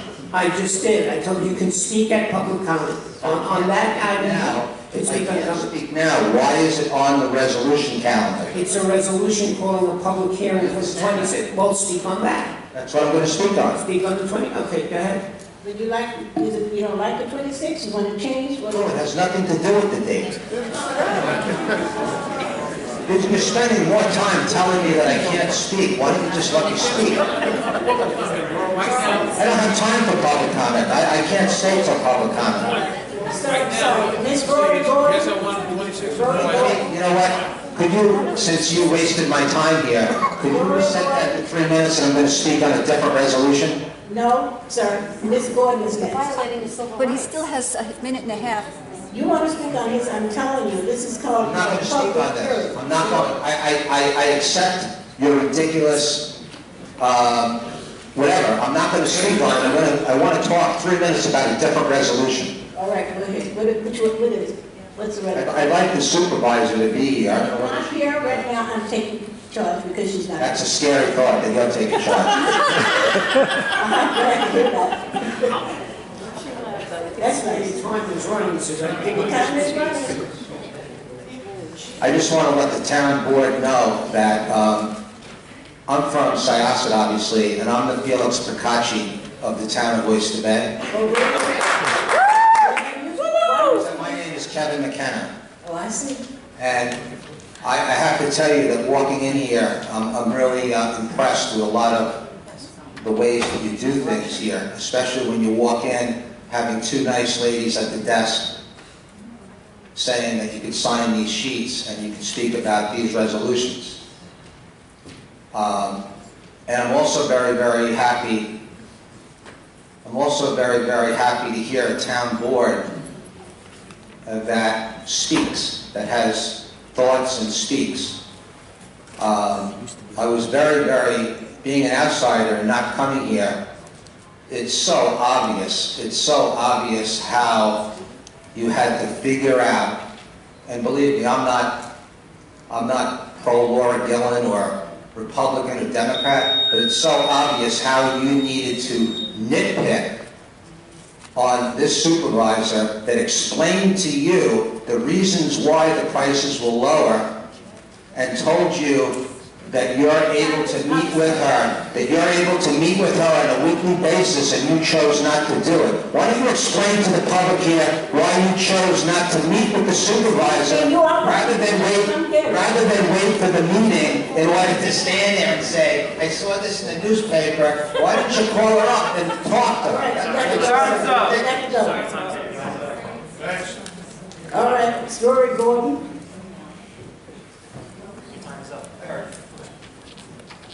Violated civil rights, law of the non-lawsuit. Actually, We have rules and regulations that are governed by the state of New York. And you're wasting hours. Time is up. I wanted to compliment the supervisor on what she's trying to do with all you. Master, your time is up. Thanks, sir. Okay, Ms. Rory Gordon. That's enough. Supervisor, I wanted to compliment you on what you're trying to do here, and you're dealing with frauds. Thank you, sir, for your comments.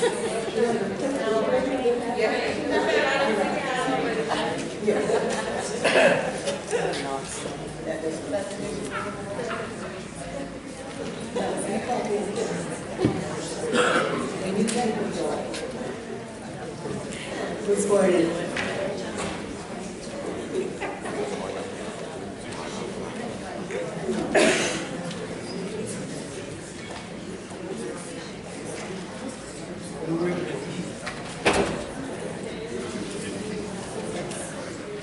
I'm here to speak on item number 8. The Commissioner and the Town Board were made aware of the Building Department's situation as of June 2018. The town has not implemented a plan to rectify the approximately 12,000 homeowners whose homes need to be raised or are in violation. A meeting is taking place with title companies according to NBC's Ms. P.Z. Chang's report. What happens if I decide I want to purchase a home in Merritt and have narrowed it down to 3 homes? If I was the average Joe, how would I know what to look for? On that score, I am passing up to you a document from the Committee on Open Government. Would you take care of that, please? Thank you. It is an advisory opinion. The town of Hempstead is charging constituents $25 to obtain a search sheet or certified certificate of occupancy with a charge is 25 cents per page. The town is violating state law.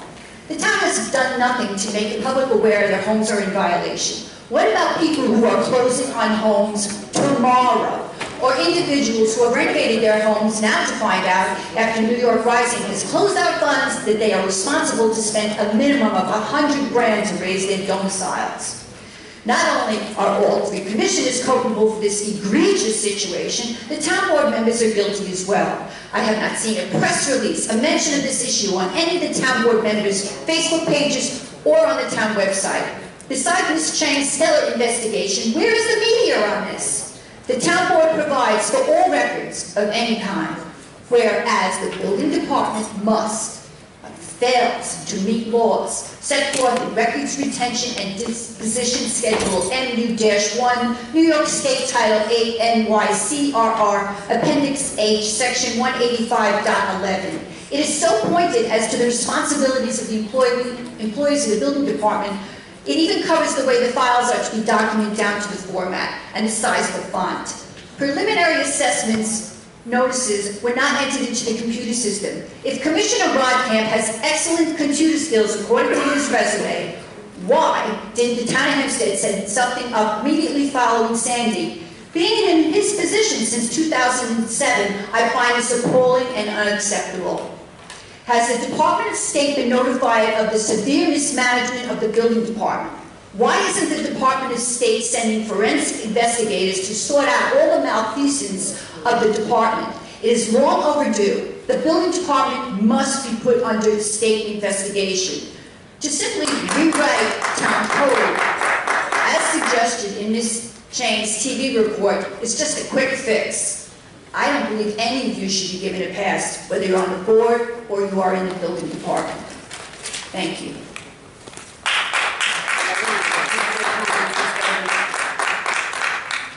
Mr. Greenfield, Jeffrey Greenfield.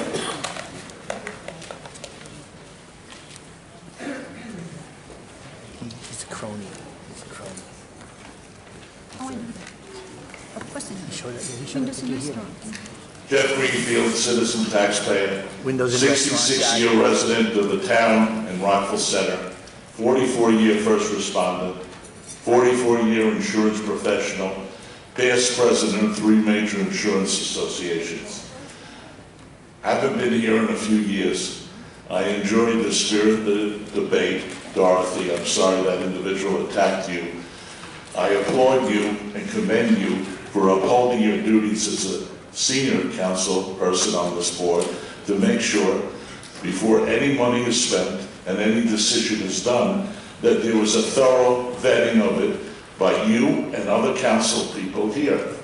I think that's fine. And I don't know why I called for that. And I was offended being in the audience. I've been attending public meetings since I'm 16 years old. It's not necessary. I'm here seeking a redress of my grievance with respect to the way I was treated in the RFP process. And unfortunately, during the RFP process for an insurance consultant, there was no spirited debate. So I can't be here on the 26th because I have an elderly mother in Florida, and I commute back and forth to take care of her needs. So I know it's not the proper time for the public hearing, just a few comments with respect to that. I was solicited by Adam Haber to put in a bid on consulting for insurance. I questioned the process before I went through the time and effort to put in the bid. I was told that the 2 low bidders would be interviewed before the selection was made. I was never consulted for an interview. I was never asked for an interview.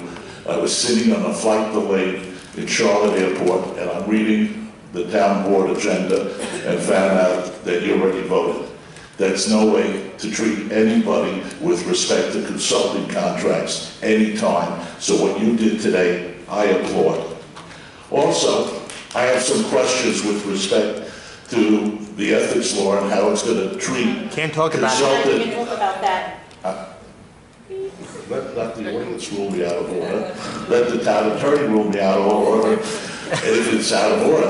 I just want to make sure that with respect to the consulting at any time, if this ethics law is going to apply to that. That's all I want to ask. And also, when can I get a copy of the insurance consultant's report? And I also had another problem that I saw in Newsday, that the insurance consultant was also given a bid on insurance. So I have a problem with that, wearing 2 hats, where he's both the consultant and the successful bidder. It's not in the best interest of the town, and I hope that you address that with respect to that. Thank you for your comments, Mr. Greenfield. Rachel Dykeman Martino. Thank you for your time. Thank you. Well said.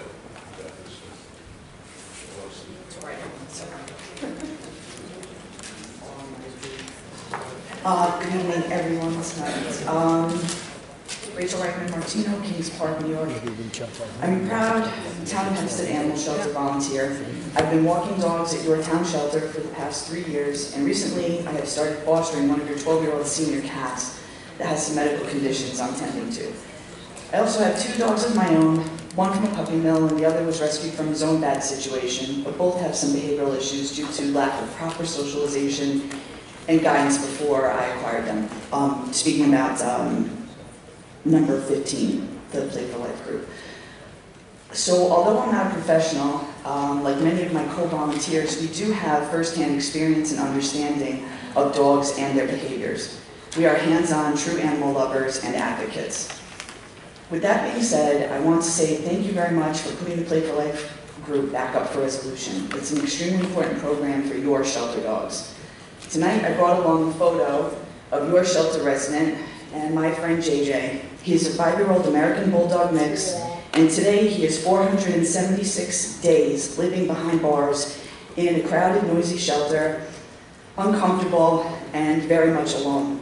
JJ was given up on by his owners, and he was surrendered to the shelter 476 days ago. He came from a home of almost 2 years with another dog. So now that's 476 days without that dog social interaction he had been accustomed to. Currently, the only socialization he gets is from other dogs barking or growling at him through bars on his way in and out of the shelter to get a breath of fresh air.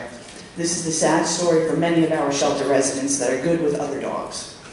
The Play for Life socialization group is a win-win across the board. It will help the dogs continue their social skills and even grow better social skills throughout the learning benefits of this program. All of this will support the likelihood of your shelter dogs being more quickly adopted by broadening their adoptable criteria and allowing them to be adopted by owners that already have dogs in their homes. It will also help to keep them more calm and relaxed because they will be mentally and physically stimulated in the play groups, so when they go back into their kennels, they will be tired. And very similar to tired children, when you have a tired dog, you have a more peaceful dog. A dog that will do better on meet and greets, a dog that will present better in a kennel, a dog that won't be returned after being adopted. And the best part is because of the grant donated by the amazing organization Animal Farm Foundation, it's not going to cost taxpayers or the town one single penny. Hence the win-win. I very much look forward to all of you passing this amazing opportunity and program for your shelter dogs. It can only benefit them in the long run. I truly believe none of you will be disappointed in making that decision. Thank you very much for considering. Thank you, Dr. Ms. Liz Fox.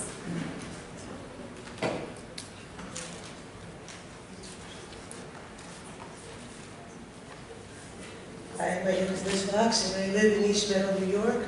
I've been a resident of the town of Hempstead for approximately 45 out of my 50-plus years. I actually made a mistake. It's actually Resolution 15 and 16 that I'd like to speak about. I'm very active in helping rescues, but I also run the disaster unit for Nassau County for the animals, for people's pets. I ran the Sandy shelter afterwards, and we had 517 animals, most of whom came from the town of Hempstead residents. We only took care of the pets, and we did take some dogs from the town of Hempstead because they were being overrun with strays. If these animals, I'll start with 16, if these animals were microchipped, we weren't able to find out who the microchip was registered to at the time, but we were able to read the microchips and at least get it when we had internet to find out who they belonged to. One of the things we also need to do is, if we do this microchip program, is to make sure people understand they have to register the microchips. We took in, with one of the rescues, we took in a dog 3 weeks ago from Franklin Square. The dog was starved. It was definitely not a stray dog. It's 8 months old and it still has baby soft paws. All she wants to do is love people. There was no microchip. There was no collar. We did report it to the SPCA, but nobody ever stepped forward, so we couldn't track down whose dog it was to find out why this dog was starved. We were thankful for the construction crew that called us and said, please come get this dog, it's eating out of garbage, because it saved her life that night, because it was one of those nights that was up below zero. So I'm very much in favor of the microchipping process. And as a rescue person, I'm also very much in favor of this Dogs Playing for Life training program. Mostly in rescue, but I know also my dogs are both rescues, and one of them was not adoptable in the beginning because they said he was food aggressive, he was just aggressive in general. Now all he wants to do is be loved, and he gets along with my other dog just fine. With this program, it'll make it easier for people to be able to adopt their animals out, and rescues to help you adopt out the town of Hempstead animals. That's about all I have to say. Thank you.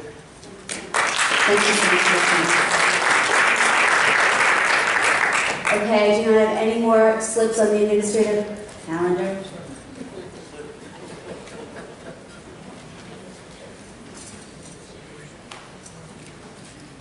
Good evening, Pro Jacobs, Unidale representing the Garden Civic Association. Item 8, I am in favor, totally in favor of the proposed outside order of the Town of Hempstead Buildings Department. I do empathize with my neighbors whose homes were affected by Superstorm Sandy. I have a friend who's still going through post-Superstorm Sandy issues. But speaking on behalf of Uniondale, The Uniondale community, the homes in Uniondale we are affected by sustained neglect by the departments of buildings. The Uniondale community currently has a backlog of hundreds of complaints, and many of these complaints has been left unaddressed. Until most recently, building code enforcement has been almost non-existent in Uniondale. As I have said many times before, the lack of building code enforcement in Uniondale has strongly contributed to the sustained quality of life deterioration in Uniondale. An investigative audit is required in order to bring about positive change to the buildings department.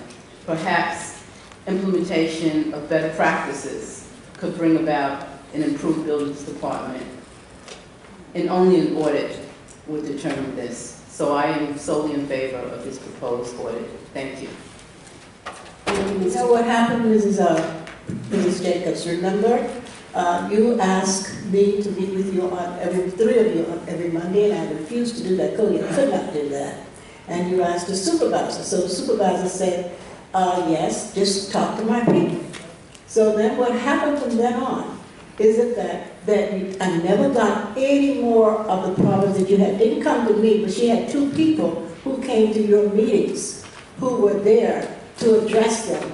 So everything sort of fell through the cracks. So now you have someone who is there, who will report to me, who will check all of the things as far as sanitation and so forth is concerned, and he will give those to us. So we will work with those through buildings, what we need to do. We've always done it that way, and it worked out well. So maybe we should change back to what we were doing. So, I would appreciate that. Yes, we will speak, and I would like to thank you, Senior Councilman Goolsbee, because I was surprised last night that Mr. Roy Gunther, Code Enforcement Officer, he was at our Nelson Gardens meeting last night, which was very well attended, and I do thank the the town and you and Supervisor Gillen for the Code Enforcement Officer for sanitation.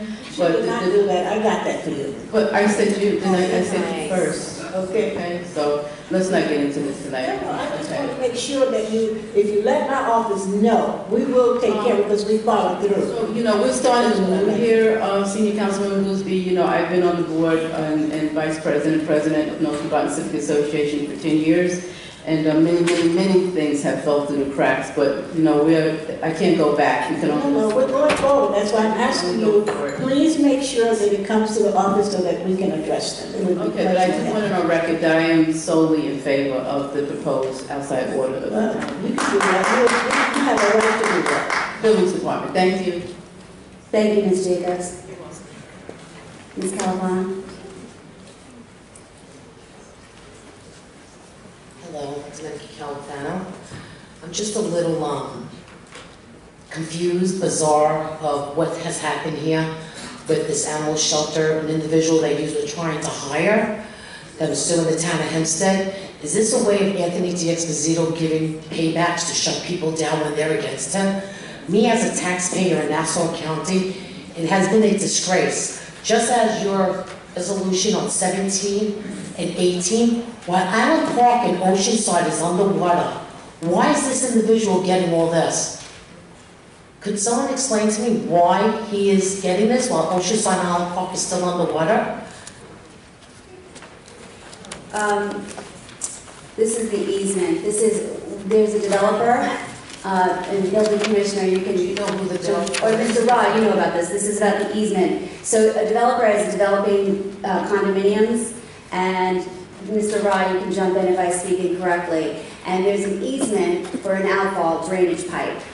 The developer has agreed to reconstruct a new outfall drainage pipe, so they temporarily we have to give the easement back to them so they can construct the pipe, and then they will send an easement back to us, convey an easement back to us, so that we can monitor and manage the pipe. Is that accurate, Mr. Rod? Isn't this the individual that also received the street in Island Park? Is this the individual that closed down a gas station, Stand service station, because of his political connections with the D'Expositos? Well, let me further to talk. Us as citizens, as taxpayers in Nassau County, that Anthony doesn't even own a home in Nassau County, why is this person that gives fundraisers and gives money away to him? These are favors that are being paid out. It's the same place as Ted's Fishing Station in Point Lookout with Island Park Fire Department, and Deputy D'Esposito gave away the taxpayers' property and forced Ted's Fishing Station to purchase this piece of property when there was no road name to it. It's the same way as Fatale of this number 17 and 18, when half of Island Park and Oceanside is underwater, how he is pushed forward is because of his big donations to this campaign. It's a little disturbing just to see what goes on as I sit back and as other taxpayers in Oceanside and Island Park are scared to come and speak because of the retaliation from D'Esposito and his clan. It is a disgrace, Laura, and your office is well aware of all that's going on. Half of Island Park and Oceanside is still underwater. Did you walk down Oceanside or did you drive down Long Beach Road, Austin Boulevard? How bad cars are. His friends that opened up restaurants. Ms. Califano, this is just about an easement, so he can build an alcohol pipe. Okay. Just in Island Park alone on Austin Boulevard, all his friends that opened up restaurants, they're getting favoritism. They park their vehicles on top of sidewalks. Does anyone see as taxpayers here in Nassau what is really going on? If that's happening, please call. Your office is well aware of it, and so is Anthony D'Esposito's line. When we were called and told the next day, one of the new restaurants that don't even have permits for valet parking, okay, they put cones out. A young girl that was driving got scared, hit the cone, and their valet people said, we're allowed to park and we have permission from Anthony D'Esposito. This has been going on in Island Park and Oceanside. Ms. Califano, this is not on the administrative calendar. If you have any complaints, you can speak in my office. Several times, Anthony D'Esposito's office, we have called that's being covered up from the corruption, the dirty connections that they have. If you go down Austin Boulevard and Long Beach Road, you would see for yourself or anyone here. Who did you speak with in my office? I will let you know. I have it all written down. All right, you can speak with Mr. Pitnick. Mr. Pitnick, where are you? Is he here? Oh, isn't that? You can speak with Adina and she'll take your information. Okay, I do not have any other slips on the... Yes, please come on.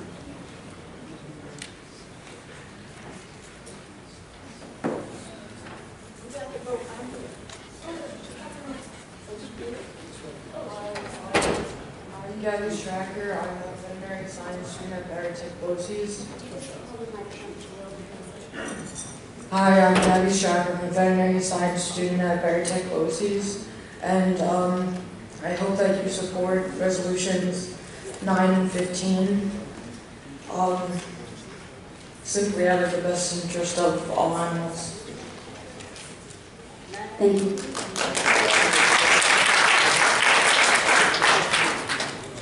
All right, I do not have any more slips on the administrative calendar. Is there anyone else who'd like to be heard? Hearing none, Madam Clerk, can you please call the roll? Councilman Ambrosino. Recognizing that items 3 and 8 have been adjourned pending review by the compliance officer, I vote aye on all the other items. Councilman D'Esposito. I vote aye on all other items except for item number 22. I vote aye on all except for the one pertaining to Tim D'Esposito where I recuse myself. Councilman Dunn. I vote aye on all except for item 19. Thank you. Councilwoman King Sweeney. Aye. Senior Councilwoman Gooseby. I vote on all except item 19, and 3 and 8 have already been, I don't have to worry about those, okay. Yes or no? Supervisor Gillen. I vote aye, except for item number 22, with respect to Mr. Lang. He's moving from part-time to full-time. This is no comment on Mr. Lang's performance as a worker, or no comment on him personally. However, we are required by court order to move people from part-time to full-time pursuant to a Tosner list. Mr. Lang is not on the Tosner list. We have 30 people that we must move from part-time to full-time this year pursuant to the court order. Mr. Lang, again, is not on that list. and all we have budgeted for are moving people from the Tosner list, so I vote no as to Mr. Lang. May I have a motion to adjourn? Second. Madam Clerk, please call the roll. Councilman Ambrosino. Councilman Diaz-Pasito. Aye. Councilman Dunn. Aye. Councilwoman King Sweeney. Aye. Senior Councilwoman Gooseby. Supervisor Gillen. Aye. We will now move into public comment. Gabby Stalker.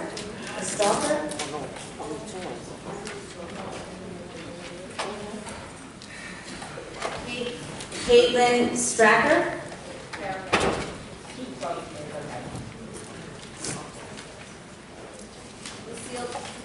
Lucille Davina.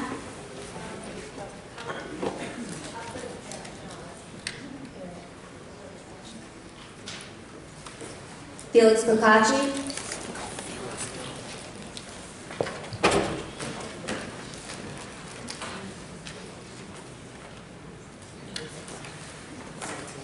Felix Bocacci, 1165 Bond Street, Franklin Square, New York. I read in the paper that Councilman Diaz-Pasito was quoting in Newsday saying that we were going to go ahead with another moratorium on the Woodmere Club, even though the judge did summary judgment that it was unconstitutional. Is that true? Are we going to go ahead and try to do another moratorium in spite of the court order? I believe we're meeting with our attorneys on Monday. Okay, because it's illegal to do that. Who's meeting with attorneys about this? Councilman Blakeman and I are meeting with Rich Regina, our counsel. Okay. Why? As far as the ethics issue, I think that the law fundamentally is good. It's very strong, but there are, like anything else, there are a few weak points that make the whole law essentially moot if you leave them in there. One, I feel that the ethics board cannot be selected by this board. By that, once you do that, the ethics board is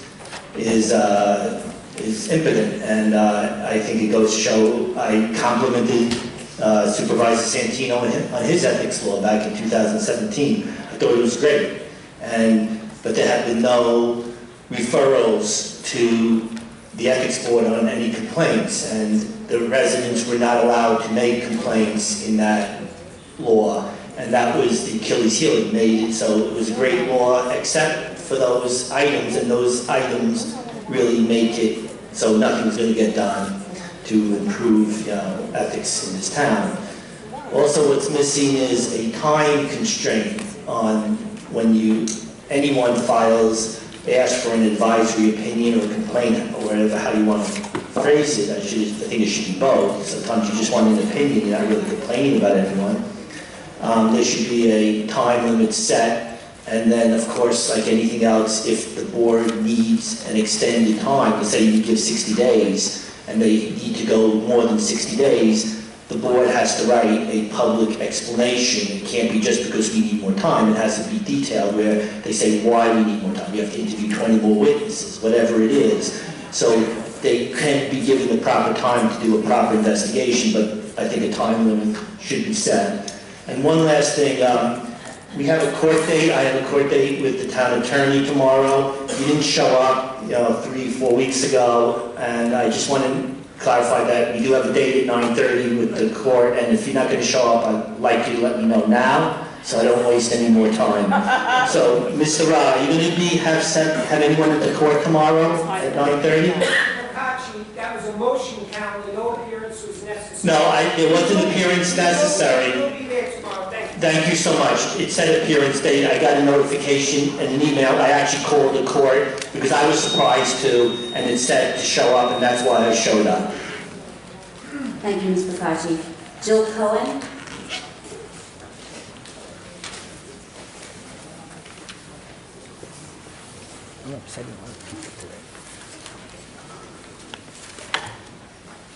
Here's Supervisor Gillen and Town Council members. My name is Jill Cohen. I live in Belmont. I have been a volunteer at the Tow House for 3 years. I have had many shelter buddies adopted, but these past few months, the Tow House has been on a roll. I have never seen so many empty cages in all my time volunteering. I attribute this to mostly our amazing adoptions, foster, and rescue staff, our trainer Christy Fanti, and the behavior team. The other part of the adoption equation are the awesome sponsors we have showcasing our dogs on social media. These people have full-time jobs, busy lives, but spend hours of writing, engaging, hosts, and promoting Topas dogs for free. These are the true animal advocates. They ask for nothing in return except for perhaps some pictures of their sponsor dogs' Freedom Ride photos as they leave for their forever homes. I'm going to tell you about a story about my buddy recently adopted. His name was Biggie. He is a Cane Corso that came in as a stray in August 22, 2018. He arrived in really bad physical shape. He was underweight at 85 pounds. He had kennel cough, his eyes were infected, he had trouble walking, his legs would shake if he stood too long. He looked and acted older than 5 years he was estimated to be. He was tended to immediately by the veterinary staff and put on a nutritional diet. He was well cared for by staff and volunteers. Fast forward 6 months. Biggie gained weight, he pranced on the trail during our walks, he even loved to drop and roll on the grass. His most favorite thing to do was to play in the yard with the big blue ball that was too big for his mouth. He was finally looking and acting his young age of 5. 2 wonderful women who have sponsored many Topas dogs fell in love. They saw Biggie's photo and knew they had to get him the help to get him adopted. I call these women a dynamic duo. You would think they were on the computer 24/7, the way to promote, post, share, and answer questions from people who show interest in the dogs. We've had what's called the Team Biggie. This past Thursday evening, I was in my house and got the word that Biggie was going home. Biggie's adopters saw him on Facebook's sponsor page and came to meet him. It was love at first sight, and Biggie left for his home that very night. The dynamic duo has done it again.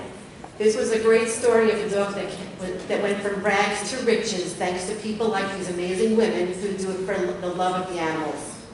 I will leave you with a quote from Biggie's new dad. I have heard that dogs choose their owners. I thought that was just something people said until I saw this cinder block-sized dome turn the corner and head right towards me. Welcome home to the better half of your life.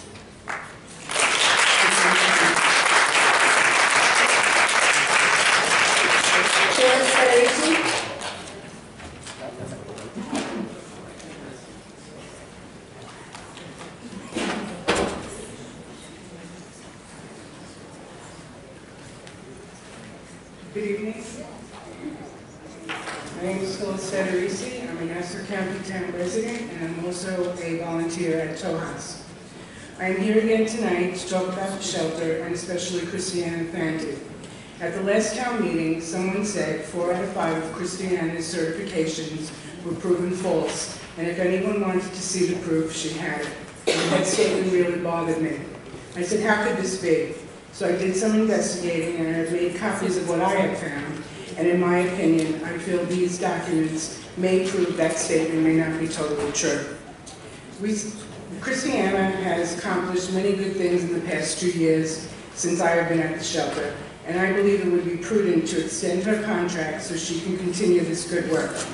The enrichment program, which I am personally involved with, is going very well. The day foster program is also a great success, despite what anyone who is not directly involved may say about it. It is not a members-only club. There are very strict criteria that must be met for everyone's safety. The program is again being offered to more volunteers who are interested and who are qualified.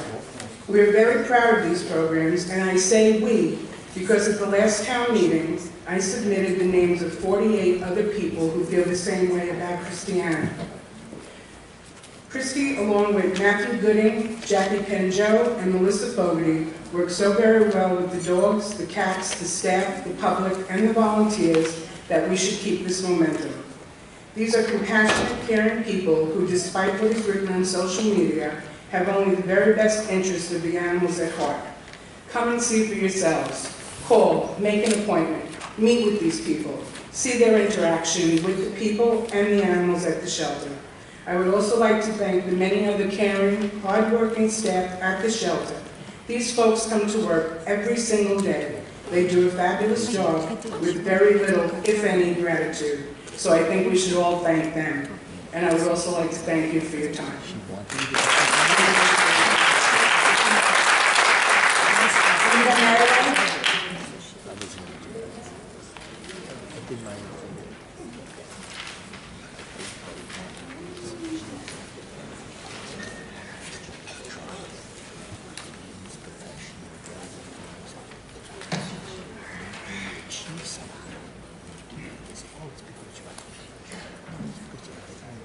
Good evening. I wanted to discuss at this point in time just kind of a follow-up with regard to the building department and Senior Councilwoman Goosby's pointed out what the state of that office, and I have been down there, so I don't need the tour.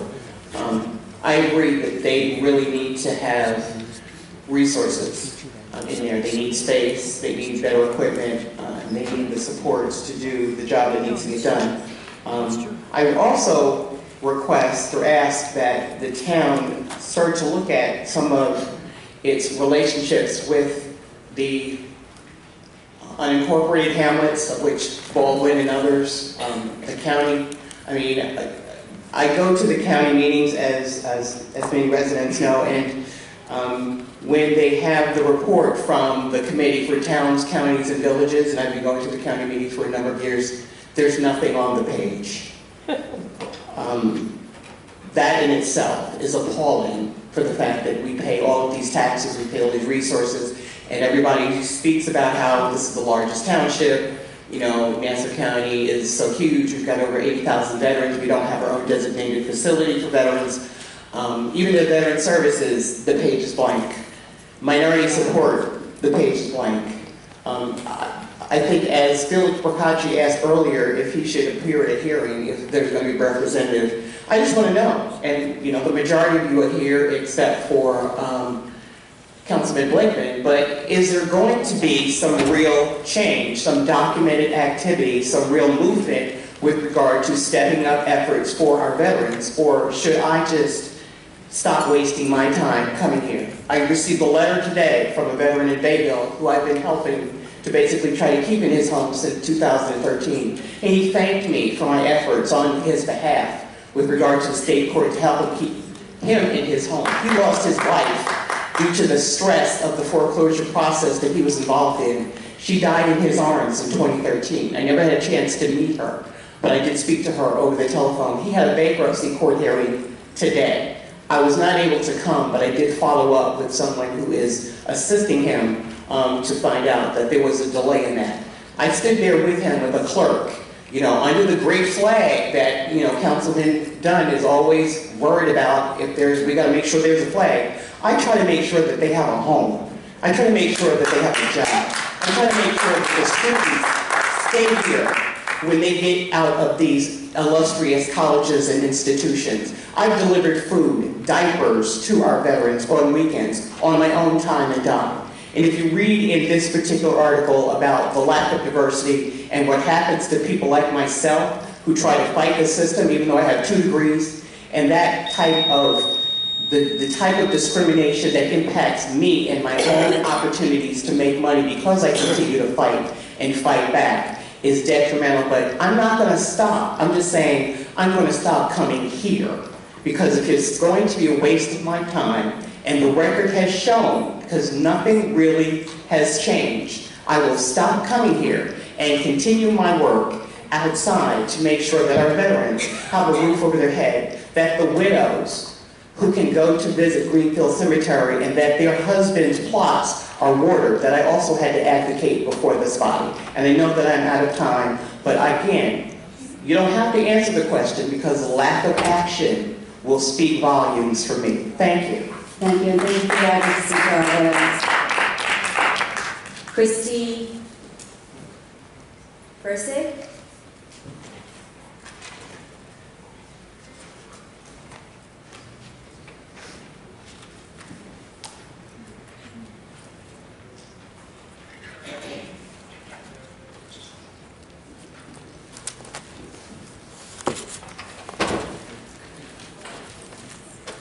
Good evening. I'm Christy Racek. I reside at 268 Floral Park in Floral Park.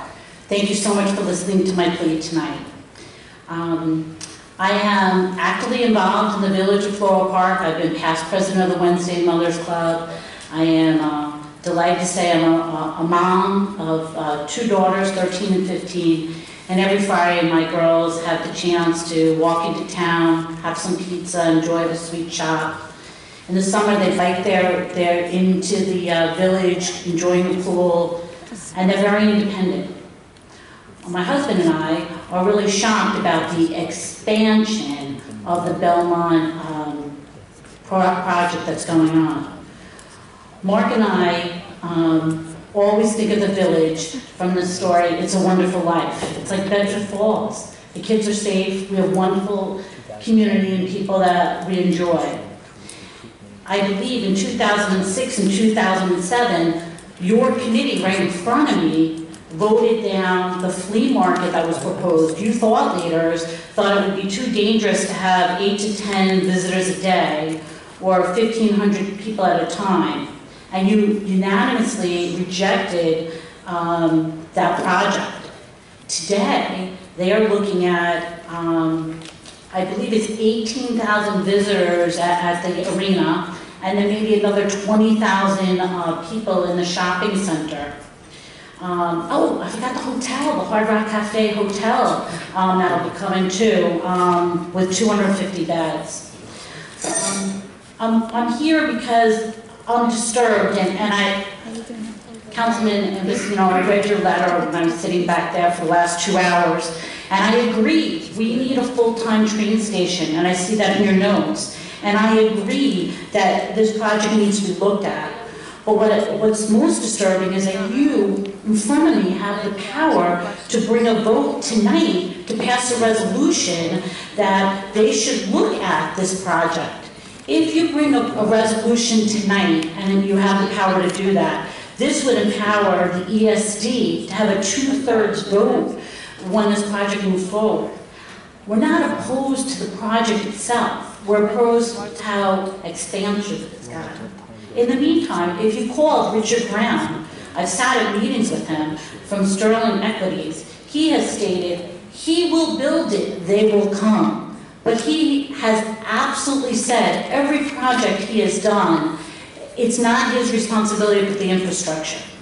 Last week we had 150 speakers in Elmont. 1,700 letters were presented to you. I ask you tonight, Laura, what are you doing about it? Ed, what are we doing? Mr. Robb, can you comment on the legal, do we have authority to stop any development at Belmont? The issue here with Belmont, with the current development, is different than it was with the flea market. This is state-owned land, but it's a state of New York project. Ordinarily, what would happen with if we're going to do construction, our building department would contact the state and say, someone has to look at this structure to make sure it's sound. And the state invariably says to us, the state dormitory authority, which is charged with doing state buildings, is going to handle this. Once they tell us that, we are out of it. That application will not come before this board. We will not have any jurisdiction. We have no zoning, so they can build whatever they want, and everybody that's been voted in here we have no representation there at all. That's not true. Let me give you a caveat. Yeah. To the extent that I agree with Town Attorney Joe Robb, and thank you for being here. I share some of your concerns, a lot of your concerns. Your issue is better placed with County Legislator Szilagyi and County Executive Curran. Your concurrent jurisdiction is the Nassau County Planning Commission. They can have, in rare circumstances, concurrent jurisdiction, not the town of Hempstead. So I respectfully suggest, and I'll join with you, and my letter does relate to that, County Executive Curran and County Legislator Szilagyi should call on the Nassau County Planning Commission to look at this project. That's the appropriate jurisdiction. So I'll gladly join with you, and it says that in my letter, by the way. So when is it happening? They have a vote. Call County Legislator Szilagyi and County Executive Curran. It's their planning commission. not the town of Hempstead. I'm asking you, Gillen, can you help us too? We have no jurisdiction. We can advocate on your behalf, but we don't have jurisdiction to exercise zoning controls. That's correct, Mr. Rott and Mr. That's correct. Pacino? That application will never come into this building. Before the town board or the board of zoning appeals. It's entirely within the province of the state. I never want to sit here before you in another year and tell you about how many children are going to get hurt and how unsafe crime is and what's happening in our Spoken to legislative Salages? I've spoken to everybody. No, but In all these meetings. I go to all those elementary meetings. It's their call to planning commission. No, I need you guys to do it too. It's in my letter. I So asked I did appear before ESD to advocate, and maybe some of the people on the board did as well, to advocate on behalf of the committees about the concern about a lack of traffic study, about the concern about the impact on Belmont and on Floral Park with traffic. I didn't think that the rerouting with Waze is a sufficient way to address those traffic concerns. So you were there when I spoke? Yes, we spent 2 hours tonight talking about, pets, and I agree with that. I'm a big animal lover, but this is such a huge thing. Everybody up there should be like insane, as I am, and I have many other people here that like to speak too, but everybody's passing the buck, and it's going to be a debacle.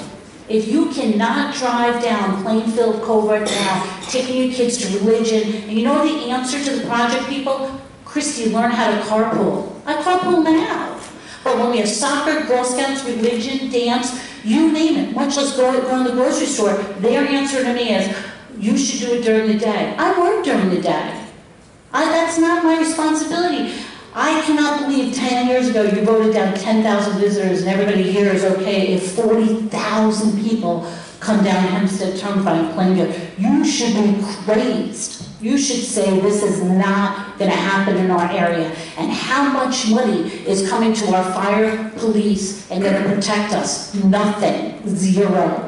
I don't think anybody here is saying we're totally okay with that, but we're trying to advocate, but we don't have jurisdiction to stop what is happening there. What we can do is advocate and try to support the people and the residents that we represent, and that's what we're doing. We don't feel as much support as we need. Senator Kaplan, Assemblywoman Salages, and Senator Kaminsky. It's a state project. And talk to Governor Cuomo. It's a state project. They don't answer our phone calls. No, I know, but Senator Kaminsky So you should. know that, if you look at the original RFP, which was, we're going to put a little arena, and now it has exploded. We are going to be meeting here a year or 2 years from now with how many deaths and issues? They should have Senator Kaplan, Senator Kaminsky, Assemblywoman Salages, County Legislator Salages. And are you doing that on a daily basis like we are? I sent a letter, I asked them to please intercede. Absolutely. They are the people that control this project. I hope so. Thank you. Thank you. Stuart Kroll.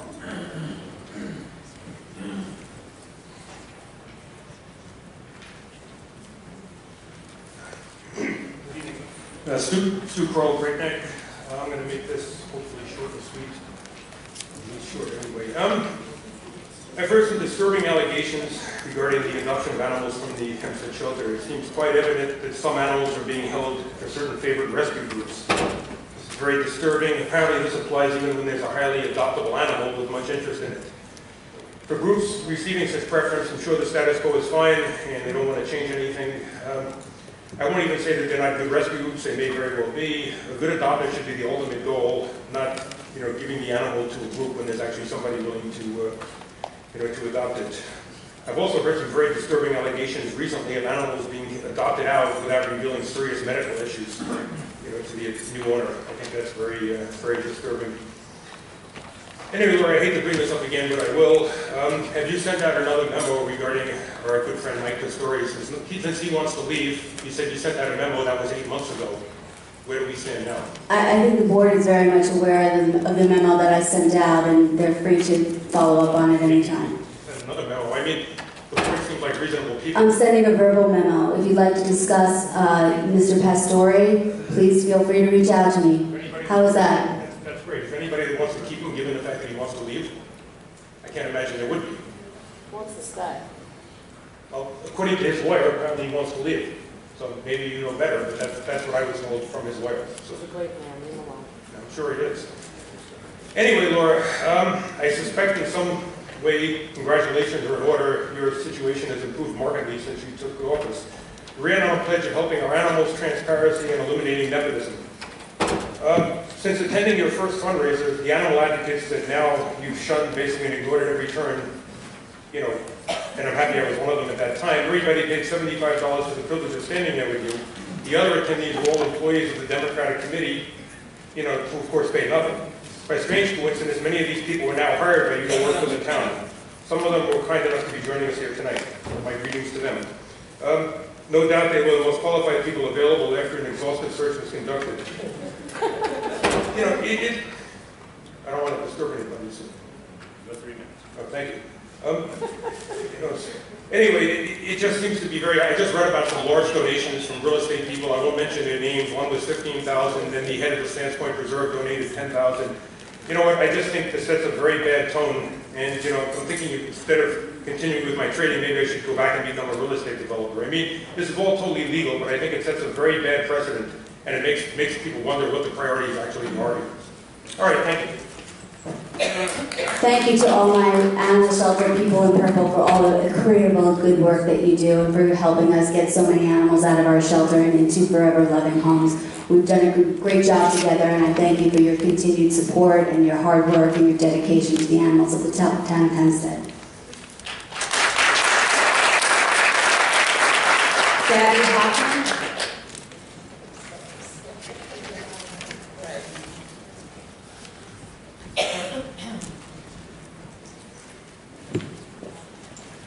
Good evening, Gabby Hoffman, 333 Halsey Avenue in West Hempstead. Long-time listener of the meetings, glad to finally make it in person, can't usually make it on the morning meetings. So first I just had a question about the ethics board. From what I can tell, there's nothing about how they're chosen in terms of, I know the board makes choices for who ends up on the ethics board, but what qualifications do you look for? How do you find people who are chosen to be on the ethics board? Mr. Leventhal, are you here? No, he left. He left. You find people on the ethics board by interviewing various candidates. They go they'll get resumes and they'll interview the candidates. So there's an open request. Anyone want to join the ethics? Sure. Thank you. Next, I just, you know, I don't know if you're aware in the news, but there was another anti-Semitic attack in New York today. In Liberty, a yeshiva was burned down with swastikas painted on it, so it wasn't an accident. And a little bit after Pittsburgh, I reached out to some of you to request help in getting funding for the synagogues in the area. And I want to thank Councilman Aaron Blakeman, even though he's not here, for actually getting back to me. Some of you did not. I don't want to call out names, not what I'm here for. And I do want to thank Councilman Ambrosino for showing up to our local unity get-together. It really did mean a lot to us. Councilman Blakeman has informed me about an upcoming grant meeting that is forthcoming, and I'm going to be attending that. What else is the town of Hempstead prepared to do to help us? We really need some help. The amount of money we've seen that this security is going to cost us, it's kind of out of our budget as nonprofits. And to be honest, you know, it's not something that we're taking lightly. We have a lot of volunteers doing this thing. I happen to be on the volunteer force helping to do security for our synagogue, but we really need help. And the one thing we keep hearing about, I literally called every single elected official from Senate down to get information. And everyone keeps telling me the same thing. There's this New York State grant, and that's about it. Is there anything available from the town of Hempstead besides advocating for us with this New York State grant for security to help us with security? That's all we're hoping for. And we have you fill out a proposal, exactly what we're looking for and everything like that, but we really need some financial help. So around the High Holy Days, we did have our public safety try to coordinate with Nassau County PD to step up patrols around areas of worship to try to just mitigate and ease the minds of some of the congregants who wanted to worship, that there would be stepped up patrols. So that was one thing that we did. Certainly I think everybody here would share the desire to try to reach out and try to do what we could to help mitigate this problem and to help give a greater sense of security to our residents of any faith. And so, you know, it's something we can look into. If you have any suggestions or any specific ideas, we'd be welcome to take them, and we'd like to work together with you to try to see what we can do to help. I appreciate it. Certainly drive-bys, more often drive-bys, I mean, I would put this way. Very rarely are there attacks on the high holidays because the police are everywhere. I'm not saying that kind of level of security, totally get that, but definitely more often drive-bys would definitely be helpful. And again, I don't know about grants, I don't know about funds, I don't know about things in the budget. I know about, what's going on with the budget from the state and our budget being cut. But anything we can get, both in guidance, help, and financial, would absolutely be appreciated, not just for my synagogue, but I'm sure all the synagogues in town of Hempstead. Just to follow up to something that the board did bipartisanly, it was passed by all of us sitting up here, is we made sure that we funded the local auxiliary police units, which I know many of your events, they come. I think your commanding officer of the auxiliaries is Neil Rosenblatt. Yeah, okay, so but whether it's the 5 towns, whether it's West Hempstead, whether it's Oceanside, East Rockaway, all of us up here have voted, and it's been done in years past, to fund the local auxiliary police units to increase, their ability to be at different events, especially when it comes to days that the police department are tight on resources. They're an added set of eyes and ears out there. That's definitely appreciated. Mr. Hoffman, Alexa Sherrill, if you could just raise your hand. She's from my staff. She's doing community outreach, so you could reach out to her and she'll be happy to follow up with you. Thank you so much, greatly appreciate it. I could also add, if you could speak to, if you haven't already, Rich Ramos on the front row right here, if you could raise his hand. He handles grants for the town of Hempstead, and he's been instrumental in the district that I represent, reaching out to different temples. So maybe he can be of help for you as well. Thank you, Councilwoman. Sure.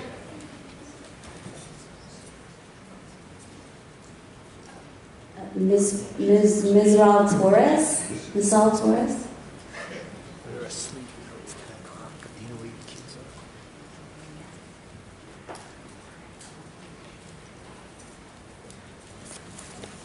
Good evening. My name is Misael Torres. I live at 84 Superior Road in the village of Belrose, and I'm here also to petition you guys just we understand that you guys have limited jurisdiction on the issue of the Belmont project, but we need you guys to be a strong voice for us. There's no jurisdiction over your voice. We need you to be our megaphones, because if we're not getting our calls answered at the state level, I'm pretty sure that your calls would be answered more promptly than ours. My children are 8 and 6 years old. They go to Belmont Park Belrose Elementary School, which is just a chain link fence from where they're extending the project to what something more than it was originally. And that's on the north side, and on the east side is the other school that my kids are waiting to go to, which is Floral Park Memorial High School and Junior High School. And to have an extra 40,000 people showing up on a daily basis, it's a danger. And I understand what you guys had mentioned before, but I echo the voice of my neighbor.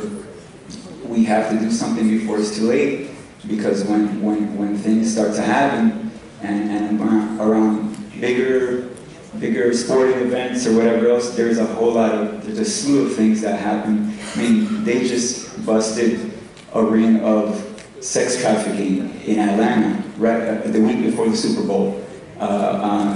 This is something that we don't want to anticipate, but we can't be blind to it. So, having the high school across the street from where this huge project is intended to take place, and then in the backyard of an elementary school, it's very, very concerning. And whenever there's the Belmont Stakes, my town, the village of Belrose, is overrun by cars from people who aren't residents, because it's close to the racetrack. So that's the amount of people that are going to be coming around to that project daily. And our streets are closed, and just to run a regular errand on a day like the Belmont Stakes, our roads are closed. So we have to go through detours and all this other stuff. So it's going to be taxing on the residents logistically and everything else, but also on the police department, like it was mentioned before. And when we need more of a police force, then how are we going to get the money to do it? How are we going to have more money to hire more police officers and have patrol cars? Because the need is going to be there. Thank you very much. Thank you. Jessica Alfani.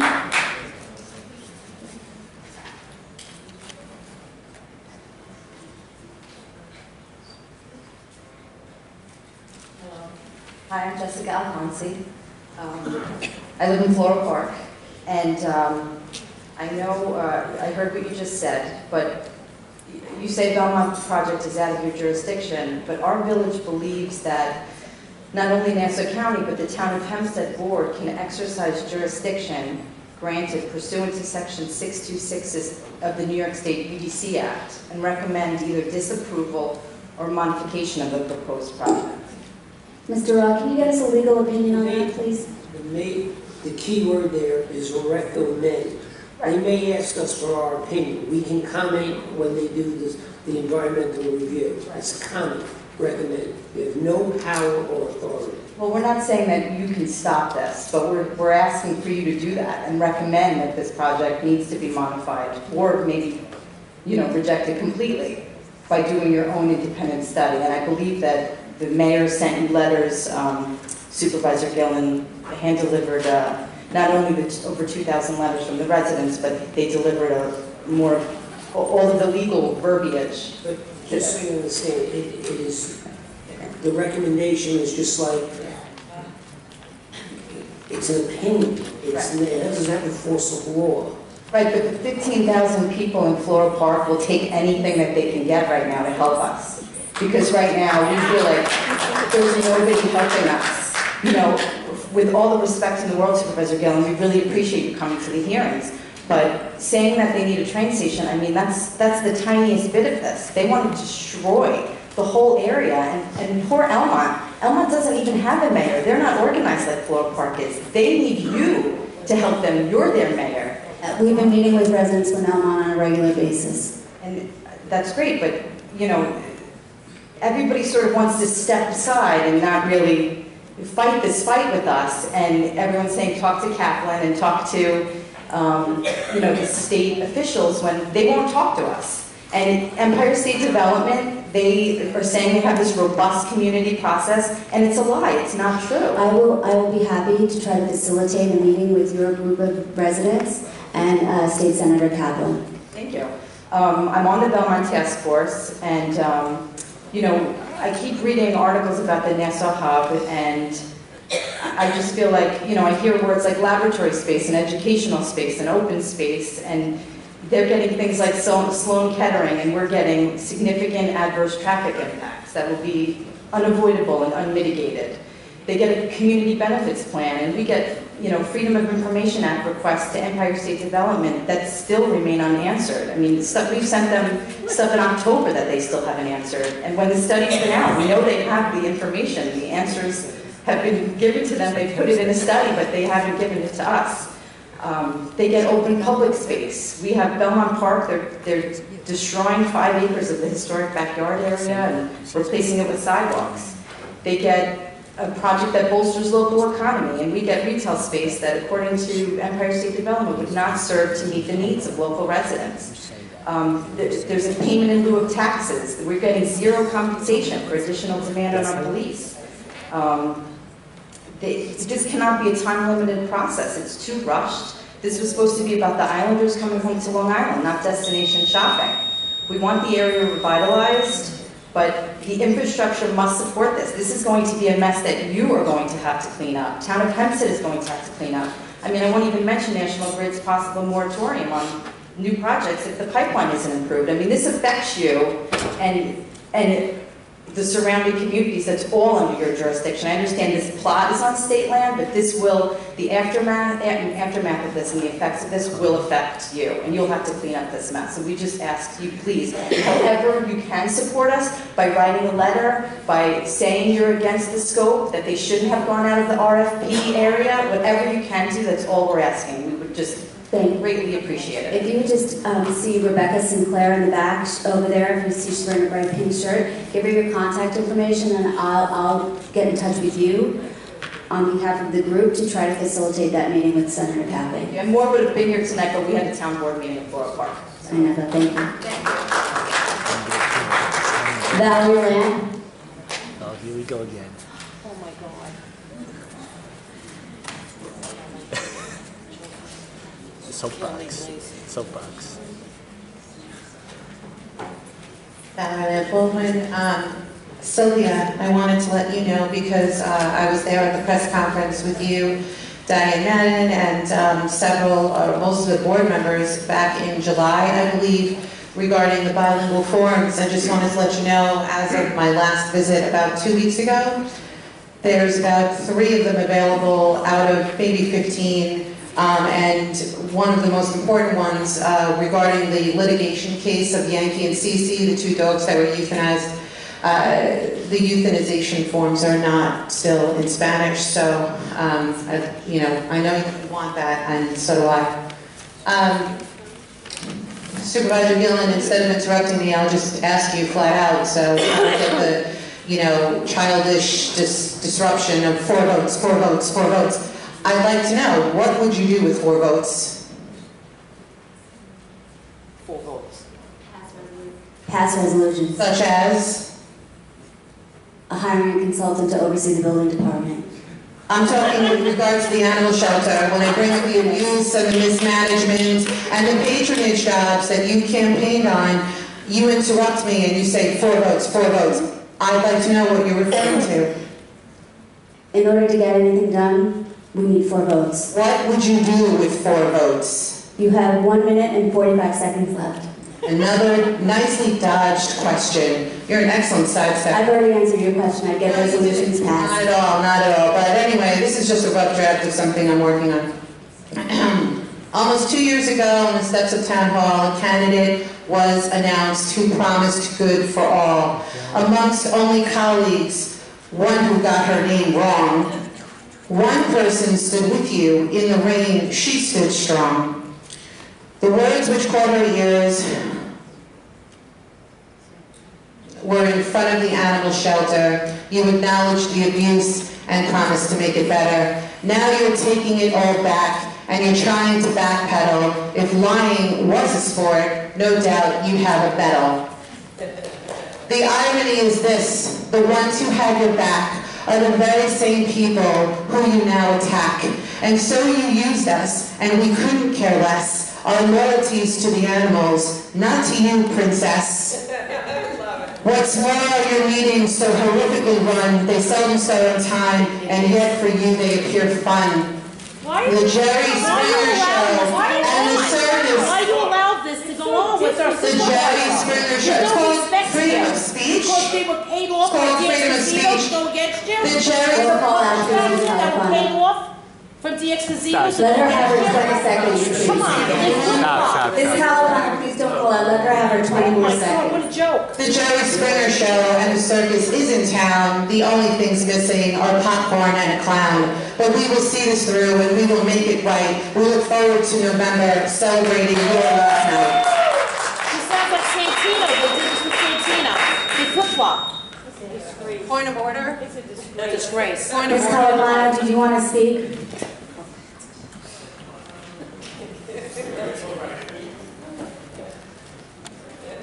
Laura, I'm sorry to disgrace how they attack you and how they flip-flop. Is this the $9,000 kickback that he's giving Diane to give her a job to go against you? Is this what's going on? Because Diane and all them were totally against Santino and DXCZ, how dirty they were, and Gary Gordon that was attacking them and making it impossible for anyone to adopt animals from the shelter. Throughout the county, the town, no one wanted to go near the shelter for everything that was written about this beautiful shelter and these poor animals because of them people. They flip-flop back and forth. DXCZ has a way of words and how to pay people off, and this is how he rolls. It is a disgrace how they speak to you and to any of you up there. But by the way, the building department, I just want everyone, since we did talk about the building department, a few of your inspectors, I'm going to say Adam, Ralph, were suspended with no pay for doing their jobs, for giving out violations to people in Oceanside and Island Park that were politically connected. I think that is a disgrace that your poor building department workers were suspended for that. You need to speak to your workers, and Mr. Ra is well aware of it because his calls went to his office. He's part of the corruption here and continues to go on. Okay. Our building department... There is an open investigation with respect to that allegation, is there not? Of course not. No idea what she's talking about. Okay, you speak to Adam and Ralphie and a few of the other building department inspectors. They're not allowed to give violations out to Oceanside and Island Park. They have. Go speak to them personally. They were suspended, and these kids don't make that much money. There was money taken off their family table for doing their jobs in Island Park. Please have them reach out to my office if they'd like to file a complaint. I think they're scared because of retaliation. They can reach out to my office. Okay. Directly. I will try to speak to them. The other thing is, there's a few animal rescues in Island Park. This woman's been thrown out of Freeport, thrown out of Oceanside. She's in Island Park. It's on 4413 Austin Boulevard. What goes on in this animal shelter is horrendous. It looks like plastic bags are on their windows. Are you talking about our animal shelter or the rescue in Island Park? Rescue in Island Park. It is absolutely disgusting. I saw dogs going on. Please stop yelling out from the audience. You're warned once. If you yell it again, you'll be asked to leave. I dare. There was animals on cages over cages over cages. Thank you. The cages there, it was horrendous. They had sewage drains put in that they washed the dog poop and urine in our soils. There's no permits there for over a year. She's been working there. She's a big donor to Anthony DiExposito's campaign, and this is why she's running with no permits for over a year. The animals there are not safe. They were out the other night. All the neighbors there called the cops on them. It was freezing out. The dogs were howling. It was cold. They're on blacktop ice. It's horrendous. Please, Laura, I really need you to look into this. Thank you for your comments. You can follow up with my office. Amy Kelleher?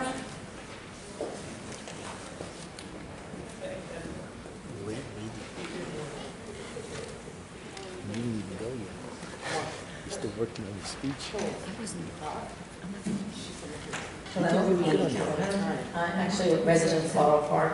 I'm with Jessica and some of the other speakers. I'm not going to read my prepared statement, just because I feel like a lot of it's been covered by what they had said, and I understand now that you have no direct jurisdiction over this matter. But again, I'm representing Floral Park and my family here, so I feel it's a good thing that I want to have something to say. I actually live in very close proximity to the north lot of the Belmont Park. I mean, like 2 houses down. So I moved from Queens about 3 years ago and I've enjoyed a really nice, quiet life in Flower Park. And it's everything they've all talked about. It's a beautiful village, very safe. My kids love it. And now it's in danger of becoming, a real issue of where people may not be as safe. There's going to be pollution. There's going to be traffic. And again, you may not have jurisdiction here. But I think the state is going to be creating a big mess that's going to be yours to clean up. So I think that, if you would get on board with us and do whatever you can do, we appreciate your support. Thank you. Thank you. Rory Gordon?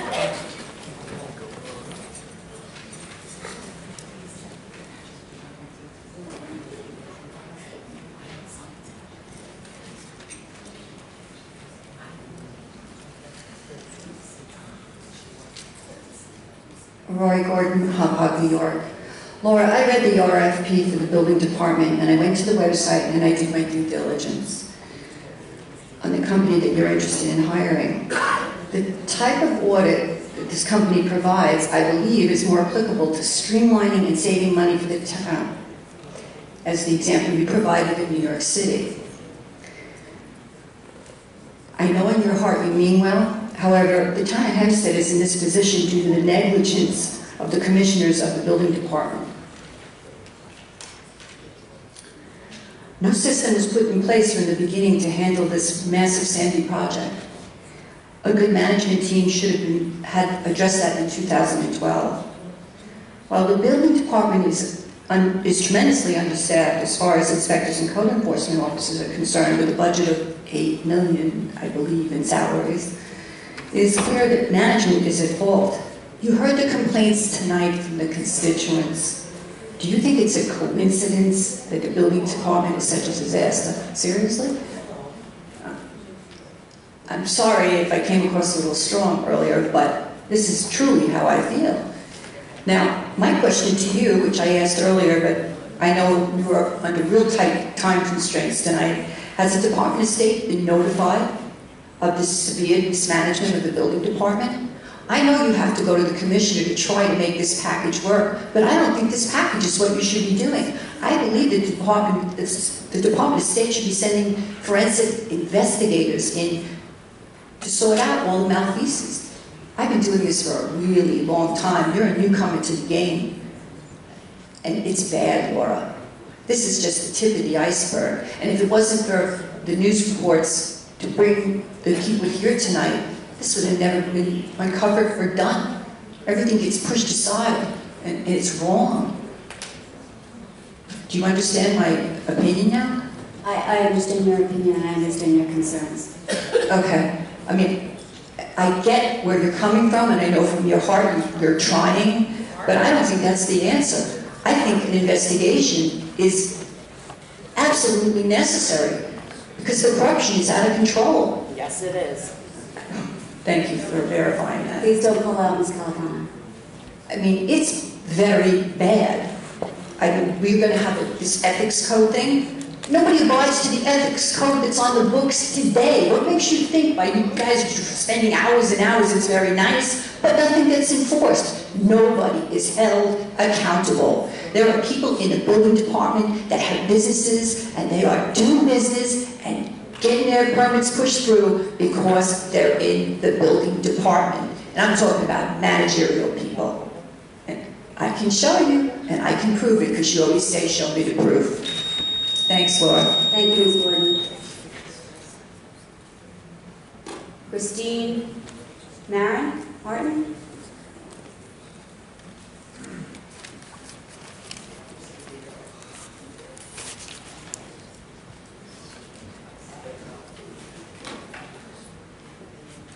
Good evening, everybody. How are you? I just want to start off with saying I'm sorry for what you have to deal with. I'm sorry that you were polluted with certain things when you were running for your campaign that may have clouded your judgment, that obviously you see the truth with certain things now, which is why you sway the way you do. Unfortunately, some of your counterparts haven't learned that yet and thought it was a better idea to put $9,000 into a pocket of an activist, but not move $9,000 into our training program. That was okay to think of where money should go there, but not where it actually needed to be in our shelter. If you want to talk about programs that our shelter needs, why don't you come in and actually speak to the people that are in there all the time, working there all the time? Not just people that don't get their way, so they come and they rant and scream and degrade you and insult you and then try to put money in your campaigns and then come knocking on your doors throughout the week. Come down and actually talk to the staff about what we need in our building for our animals. But we've been reaching out to the staff on a regular basis since I got into office. Rebecca Sinclair and Jim Lacaruba works actively with all the members of the staff of the animal shelter and with our volunteer communities to find new programs, find better ways to serve our animals and improve our shelter every single day, make it the best shelter around. Just for clarification, you made a suggestion that, I don't know if it was me or someone else, that we accepted money from people. That is undoubtedly false. You go through my entire campaign to make that suggestion. You just said made campaign donations. No, they sit here and all they talk about is how we gave you money, we gave you money, we gave you money. Guess what? I gave you nothing. I didn't even vote. I think you're doing a great job, and I would never sit up here and scream that you're a princess or a criminal or a liar or listen to things that, online that call you a high school slut. Like, this is what grown adults do. Children that don't get their way, they attack. Yes. It's absolutely disgusting. It's truly disgusting, and I'm sorry you have to deal with this, and this is how you have to. Thank you, I appreciate that. But thank you for supporting our shelter and seeing through what was clouded in your judgment at one point. I totally appreciate it. Thank you, and I appreciate the hard work that you do very much, all of you. Thank you. Pearl Jacobs, I'm going to pass. I said what I want to say about Rich Shuren, Okay. I like it. I like it. How you doing? You trying to run this? Richard Sherman, 167 Jefferson Avenue, Hope Island. On January 23rd, dozens of my neighbors, the school superintendent, the principal of the middle school, and all the board members attended a Town of Hempstead IDA meeting and spoke out against the request for a pilot by the developer Avalon Bay, who was also a part of the Silico Group. The project concerned the 10-year-old, the project that's been going on that the Town of Hempstead was in litigation with for over a decade. I'm happy to say that the Town of Hempstead IDA voted it down 3-2. But then, shortly after the meeting, the executive director, Fred Parola, indicated that there was a misunderstanding or there was some information that the IDA members didn't have, and they planned a revote, and they planned to take it up at the next meeting. So as the gentleman from Floral Park so eloquently stated, you might not have jurisdiction, but you have a voice. It's the same for my issue.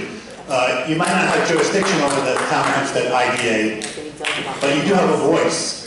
And I would ask you to communicate. I mean, this board and this previous supervisors have said that they thought that the project was not suitable for our community and would lead to all sorts of expenses and problems for us.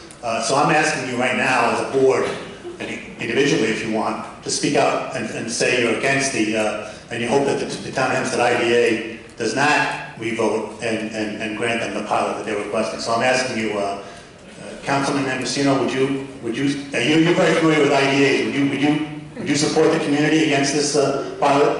I don't represent the area. The IDA is a state agency. I will not comment. Okay. Councilman Esposito, would you communicate your support of the community? I'd be happy to reach out to Mr. Parola and find out what the reasoning is to why they're revoting it, and we'll go from there.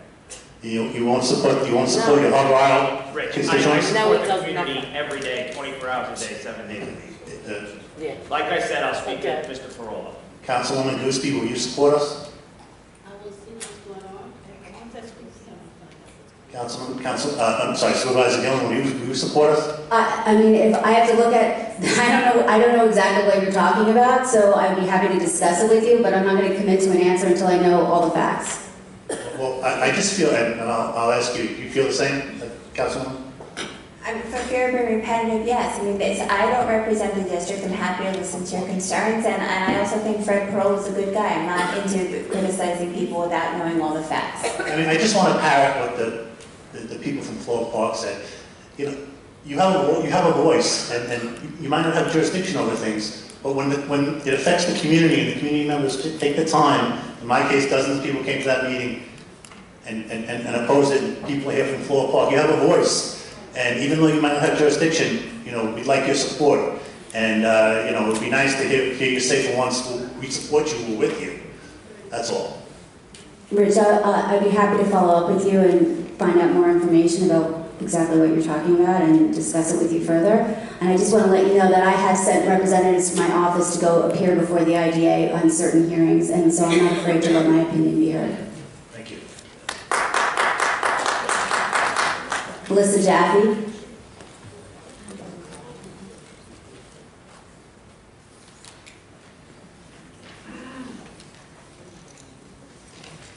Melissa Jaffe of Merrick. First, I wanted to thank Councilwoman Sweeney for, for canceling on the meeting. I had a family emergency, and thank you for having Alex and attorney reach out to me. Happy to reschedule, whatever works. Thank you. First, I really just have like a bunch of questions to ask you. Do we know when the shelter will have a new assistant director? Because I know that there's been... We're interviewing people right now. Is there a time frame when they'll be... What is the time frame for the interviews? Are they ongoing right now? They're scheduled for, they'll take place this week. This week. we should have an answer by the end of the month? Hopefully, yes. And what about Christie's contract? I mean, it's not really fair that somebody's working, you know, minute to minute. You know, as volunteers, as people who work there, you know, we all respect her. I know that there's a few people here that don't like her and complain about her, but that's one or two people, and the majority of us. You know what, I really wasn't rude when you guys spoke, okay? So it really would be nice if you just kept your mouth shut. That's a lot of people. Okay, great. It would be nice if the gallery could just be quiet and show respect to the people who are speaking. Okay, this is who you sit and meet with. Okay, that's great. Anthony's dirty. Please, Ms. Califano, stop. So Please continue. Do we know anything? We are looking at Christie's contract. I believe she's one of the people who's also interviewing. Okay. So tonight, there was a gentleman here who asked about security for a synagogue. I think that the shelter should give the security that we have at the shelter to the synagogue, because the security at the shelter is doing absolutely nothing. A dog was stolen out of the main lobby by people sitting here in this room. Who stole a dog from the shelter? Well, I'm not going to say names. Okay. It doesn't really matter who it was. It's on camera. Okay. And the dog was stolen, wasn't even allowed to be chipped, as this dog Milo, that was found after 6 years, was allowed to be chipped. And that's who some of you are supporting. A dog was stolen, and the security guard is sitting there on his phone watching a video while it's all going down. And it didn't happen outside the shelter, it happened inside the shelter lobby. So, and it's on video. Okay, and in regards to the schnauzer, a lot of us really kind of want to know what the truth is. I was told that you had nothing to do with it because I was accused of putting up a Facebook post calling you out on something, which I 100% did not do, so I wanted to know face to face. Yeah, I appreciate that I had it. nothing A to couple of posts quoting me talking about the schnauzer. So 2 weeks ago I had a lot of other things on my mind than a schnauzer, no disrespect to the schnauzer. I have nothing to do with the schnauzer, for the record. So, just to clarify that. And just to clarify, there is a story going around, so it would be great if the volunteers knew who was behind that, because unfortunately, the finger is being pointed at you. So, and if it is your staff that did it, then it would be great. And I don't think that you had anything to do with it. Honestly, it's, you know, whatever. Yeah, again, Marcus, do we know anything about the schnauzer? I mean, so, I'm not trying to make light of it, it just was not top of my mind 2 weeks ago. Can we look into the schnauzer or whatever happened with it? I do love schnauzers, but... Well, you know, as soon as, we would appreciate though, as soon as we knew about Christie's contract, you know, we're all learning a lot and doing so much from her, and just today we were out on a foster day, a few of us, and an application is actually going in for that dog from the foster day, so it does make a difference. Thank you. We'll keep in touch with you, please. Dennis McNamara?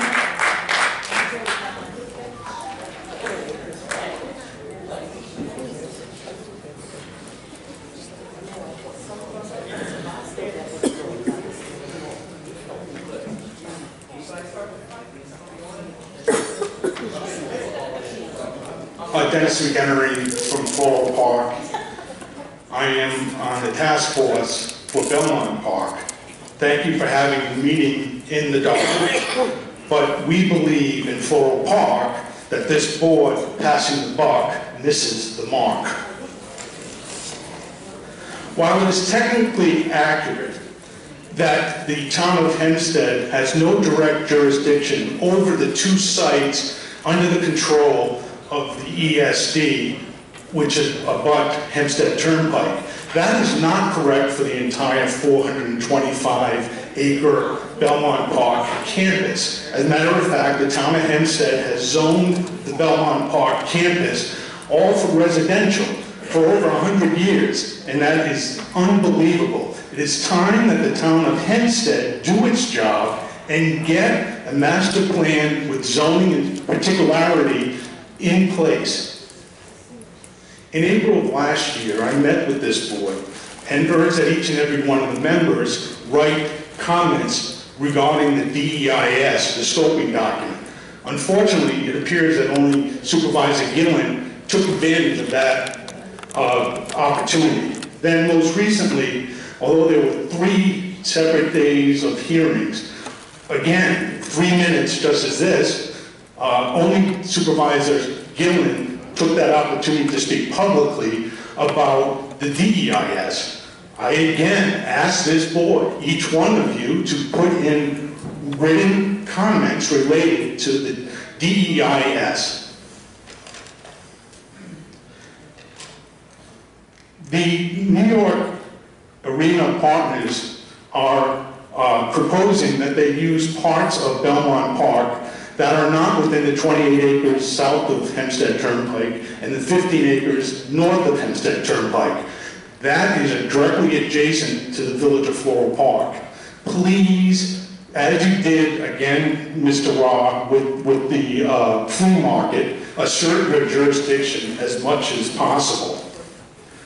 I would also like to quickly discuss that at my last meeting, we discussed the lame duck resolutions that were passed in December of 2017. And at that time, it was said that it would be inoperative during fiscal duress. Now, the state of New York has taken a hold into the budget of the town of Hempstead of $5 million. And I'd like to know, in light of the $5 million shortfall that was not anticipated, whether the town of Hempstead will in fact find that CSEA resolution to be inoperative due to fiscal duress. We haven't evaluated that at this time. We're also we're waiting for the decision from the court. I would suggest to you, Supervisor, that one way to solve the problem would be to eliminate the 193 jobs minus the 30 due to the court order, and that would fill that gap. Thank you very much. Thank you, Mr. Murphy. Regina Batman?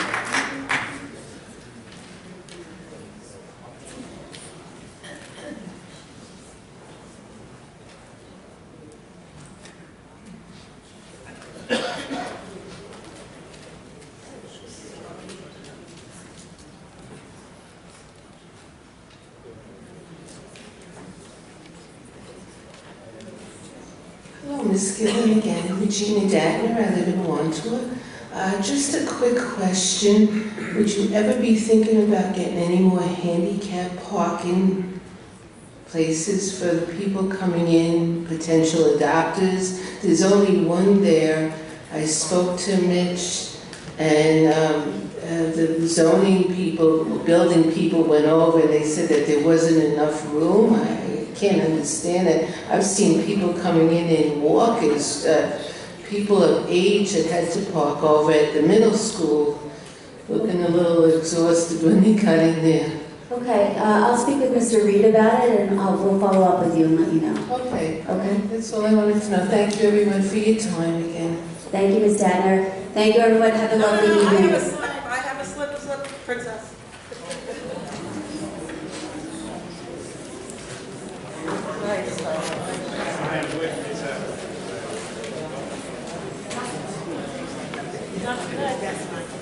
Speaking of apologies, I think you should apologize to Councilman Ambrosino for insinuating he's not a gentleman. We may not have always agreed, but he has been a perfect gentleman for the many years that I've been here. As far as the animal shelter, I am really happy to report that, much like the letter Dolores Stormo sent out, a letter was sent out to get the selfies and the photos and the text while the animals are being handled under control. It is no longer permitted. But the unfortunate part is we have warned the board about this and not enforcing that code of conduct for a very long time. What's unfortunate about it is that in closing it says, we've also had several dogs reported to us that have eaten debris, plants or toys while out on walks that we then have to send them to emergency treatment. This is something that a behaviorist or a trainer should be overlooking, but has failed to do that. In regards to the animal shelter and the empty cages, I hope at some point all of the cages are empty in that animal shelter, but understand that some of the ways that's being done was done, in fact, tonight, when the, by 100%, the owner turn-in cost was raised. So, you know, that works both ways. I hope that no animals end up in that animal shelter, But at the end of the day, you're going to have a problem when you're allocating $5 million tax dollars to an animal shelter with no animals, because the animal shelter is there also to serve the community and its needs. I do have a report here. I believe you all received an email from me, every council member. I would like these to be distributed so that it's on the record. These are held up, this report, in the court of law. So I'd like everyone to have a copy of that. Unlike some of the manipulated paperwork that's been handed in to the board, this is the real deal. As far as the training, I just would like to know who is going to oversee that, unlike many of these programs that are discussed that are discriminatory because they exclude, they're not inclusive programs. One of the reasons they want things just the way they are is because many people have been discriminated against. And when you talk about 48 letters, or even Matt Hines told me, oh, they wrote 85 letters about you, big deal. They wrote 85 letters about Dolores Stormer, and she just won a major victory in an arbitration because the arbitrator apparently saw right through it all. Also, Laura, you mentioned what your liaison had done and hanging your hat on a grant. Grants have been written for many years. I'm hoping now with Mr. LaCaruba, real things can happen, real improvements can happen, the discrimination will get under control, and everyone will be treated equally. And I am delighted that we now have someone overseeing the contracts, because the last contract that was passed by this board, $109,000, was a fraudulent contract. Thank you. Thank you. Rachel Martino? Just before you speak to me, just real quick, I said sad news that Commissioner Bake's mother just passed away, so I just wanted to share that with the employees here. Commissioner Bake's mother. So keep his family in our prayers tonight.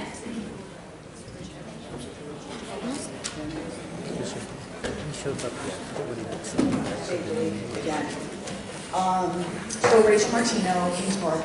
I just want to say that I've been a volunteer for 3 years now, and I have seen amazing changes. Things are really moving in a positive direction. Not quite sure exactly who it is, but it's happening now, and that's really what matters. So with that being said, I want to share a story about my friend JJ and the benefits of keeping Christy What happened to your friend? He left? Townhouse in shelter. 476 days ago today, JJ was surrendered by his owners to the shelter. Although Christy did make attempts to work with his family, they refused to help. So he is now your dog at the shelter. He is a brilliant dog that needs proper training, stimuli, and socialization. He gets very excitable with pent-up energy if he isn't mentally challenged and properly exercised daily.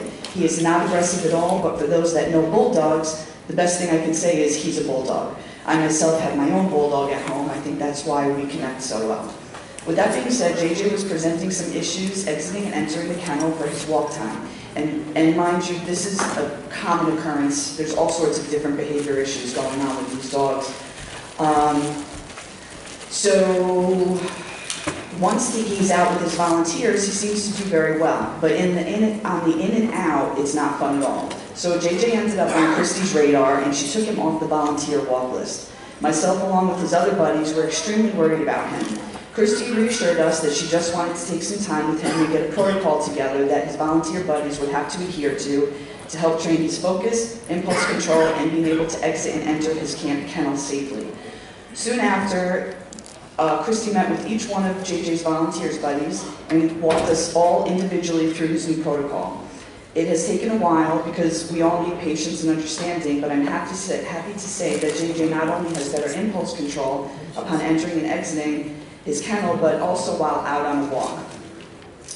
Christy's protocol, in conjunction with the volunteers' efforts in following the protocol, along with the communication between all of us, has really shown a tremendous change in a positive way for JJ. He's actually happier, he's more receptive, his impulsivity is more manageable, and his focus with his handler is on point.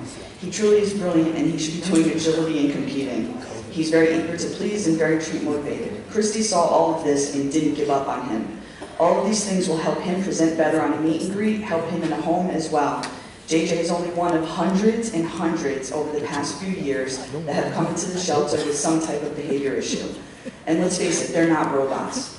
Kudos to Christy for managing hundreds and hundreds of different dogs for the past handful of years. Imagine being the only doctor in an emergency room with over 100 patients.